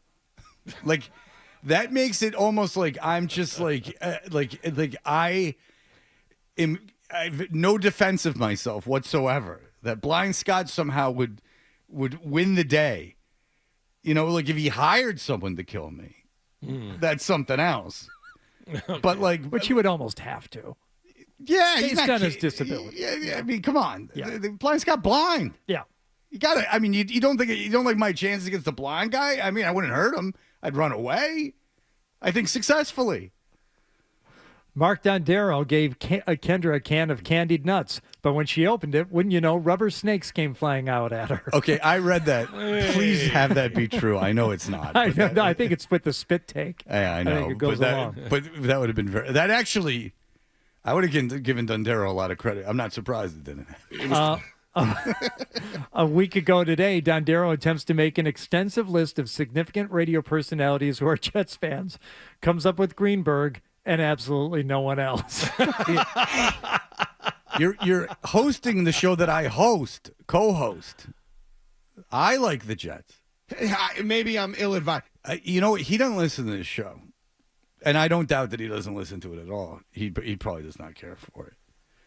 I know I have a big inclination that Felger does not care for this show at all. Oh, yeah.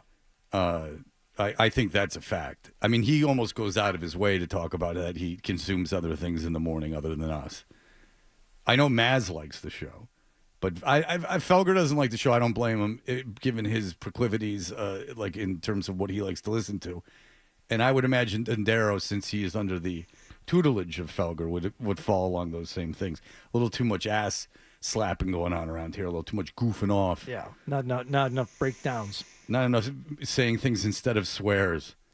Like porked, which I can't stand. Just say effed.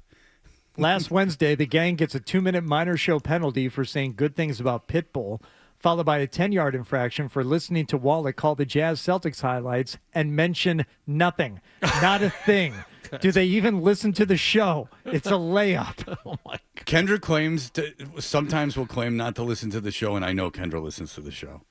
So there. And you know how I'll know is because if you say something about Kendra, she knows. Was Kendra on the show that they didn't mention I did the game? The reason I said it is because Kendra did halftime and postgame of the game that I did. He finishes up with Friday when I was here with Rochi, like a pair of comfortable slippers after shoveling the walk. Veteran, capable pilots of the show on hand are able to identify the Jazz-Wallach misconnection from days earlier, though we were this close to getting a hearty Jazz-Wallach impression, which no one had on their 2026 bingo card, and would have broken the internet. He said two things that are reprehensible. Well, he did those on purpose. No, I know. Yes. I know. There we go. I'm pointing that out. So that pretty much wraps up the Fake Blind Scott recap of the last 2 weeks. Yeah, I did not hear the show at all when I was gone. I heard the station. I did not hear the show. I was not up running around in the morning. I would have, but I would have. I did not. I did not have that going on. This one only sent to Adam, but he forwarded it to me. He said, this is from Joe. He said, Tanguay changed his LinkedIn title to Evan in the Chair Company. And then he includes a screenshot of Tanguay's LinkedIn profile. Yes, Gary Tanguay. And then his title is Evan in the Chair Company on HBO. Sudbury, Massachusetts, United States. Did you see the hashtag right above it? Hashtag open to work. I can't believe that Gary's not coming on this show. And I also can't believe that Gary was on Rich Keefe's podcast and said that, who's the guy that made Anchorman? What's his name? The guy who did the Adam chair McKay. He's like, I had an Adam, from my work on like Adam McKay was like, you got to cast this guy in the Chair Company. And if he did, I don't know if that's the world's greatest thing. Again, watch the Chair. I didn't like the Chair Company. It upsets almost everyone that I didn't like it. So fair enough. We agree to disagree. That's not the point I'm making. I would encourage you to watch the Chair Company. Watch who's cast in it outside of the main cast, and then go, is that something that you want Adam McKay going, you need to cast this guy in this role? It will all make sense once much like the Chair Company didn't make sense to me. I have every every confidence that it will make sense to anyone who sits and watches the Cherry Company outside of the core cast who they decided to cast around that, a big Tim and Eric vibe. And it's so true that it makes Hardy uncomfortable. He makes that face. And I'm not being mean.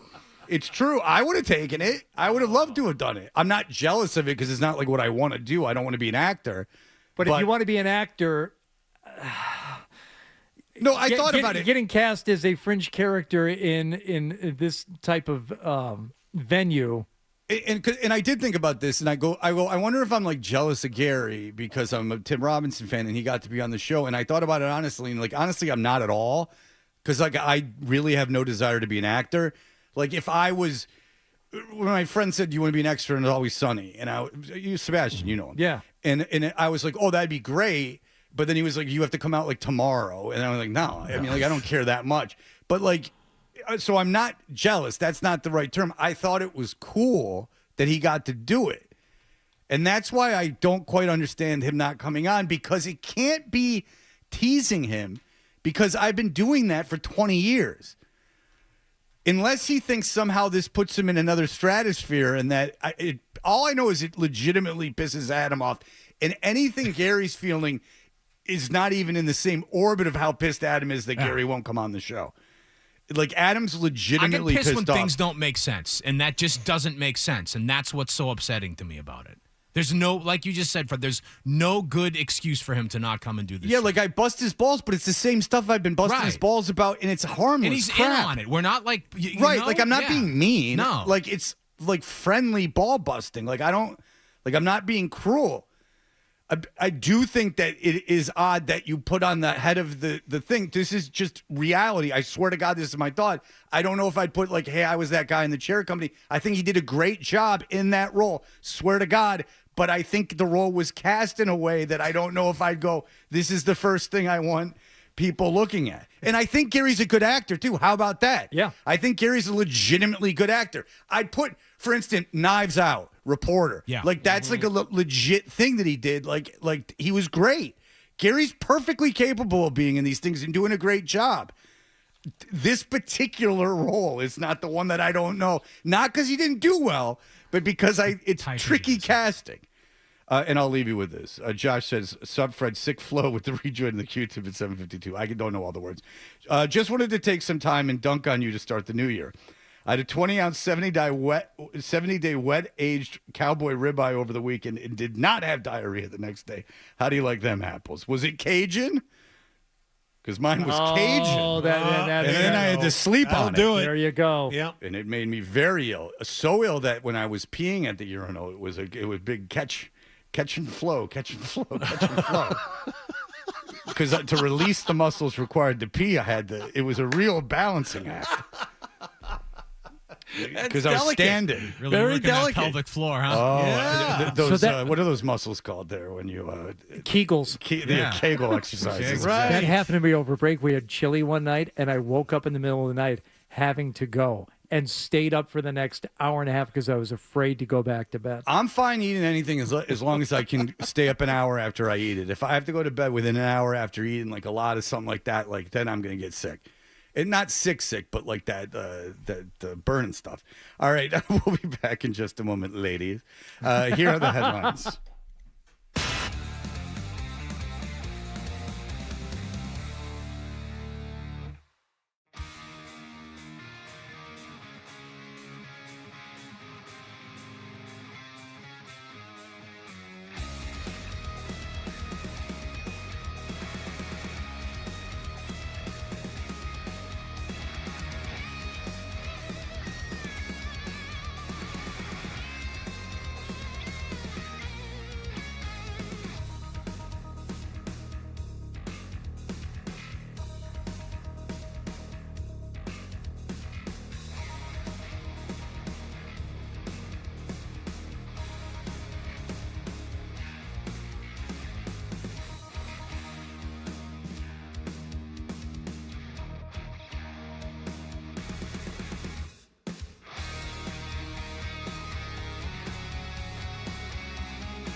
Hub. I know. No, you don't know. Everyone agrees that I'm the only one who's not wrong. Right or wrong, they're back. Toucher and Hardy on the Sports Hub. We know what you're thinking. What could I possibly have missed from the show? It's time for The Stack on Alf in Michigan to lead us off today. Alf. So it's Matt McCarthy. Alf in Michigan looks like a mitten. Looks like a glove. Looks like a glove. Probably got a hole in it, like whoever's playing shortstop for your local nine. Alf in Michigan to lead us off today. Alf. Hey, how y'all doing? How you doing? I'm doing great. Cool. Hey, who the hot chick? That's Kendra. Who are you? Bye, Alf. How about Mark and Medford? Oh, that's not right. Well, did they give Alf an opportunity to respond, or was he already cut off? That sounds like that was the entire phone call.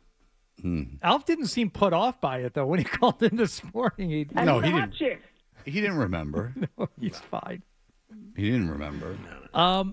Something else that we learned over the weekend, and thank you for John Wallach for digging this one up. Bill Belichick has a new quarterback at the University of North Carolina. And for those of you who thought he might be gone after this first season, that is not the case. They've already announced he will be back. This is an ex-Wisconsin quarterback, Billy Edwards Jr., set to sign with the University of North Carolina. He has been with Wake Forest, Maryland, and Wisconsin. And will apparently get a medical red shirt from last year. He was the MVP of the Music City Bowl, playing for Maryland in 2023. Yes. So this is going to be his sixth year? Yeah, I think it's 6 because I think he redshirted one other time. Give me 30 seconds. I might go a little bit over. College sports, no one cares. It doesn't matter because it's a lot of money and it's on TV. It's so out of control. An NBA player who was drafted in the first round by the Pistons, right, and played in the G League and overseas, is now playing for Baylor. Yep.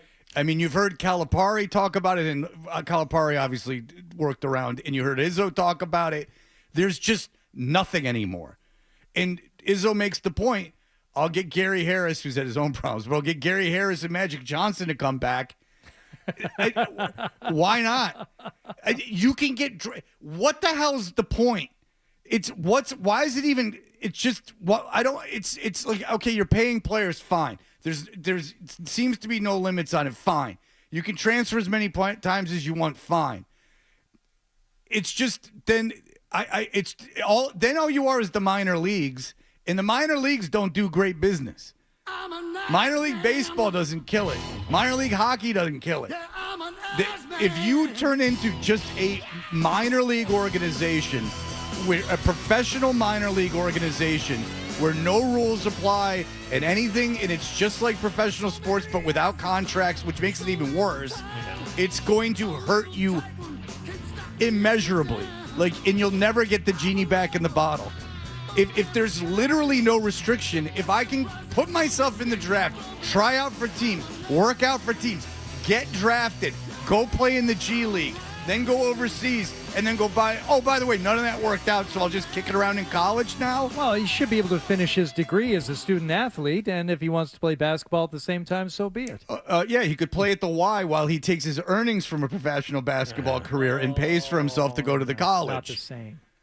No, everyone needs to be able to play college. And I don't know who this is serving to have just different. At what point do you stop caring about your team? I think that happened a long time ago. But in football, if no one has been on the team for more than a year, yeah. What the hell do you care about the team for anymore? Who cares? That's just it. I mean, Belichick's recruiting a kid that can't play for his team longer than 1 year. He recruited him for 1 year. Yeah, so I get it. Like you're Miami and the kid that played at Georgia comes in and you got a shot. But if every kid on your team, there's like 2 kids that have been there for more than a season, you're just rooting for laundry, like literal laundry. Just every year, it's just a collection of kids you don't know. That's fun. Correct. Explain that to me. And Belichick can get whoever he wants. He's in the ACC, and good luck to him because he win every game and not make the college football playoff. I don't care.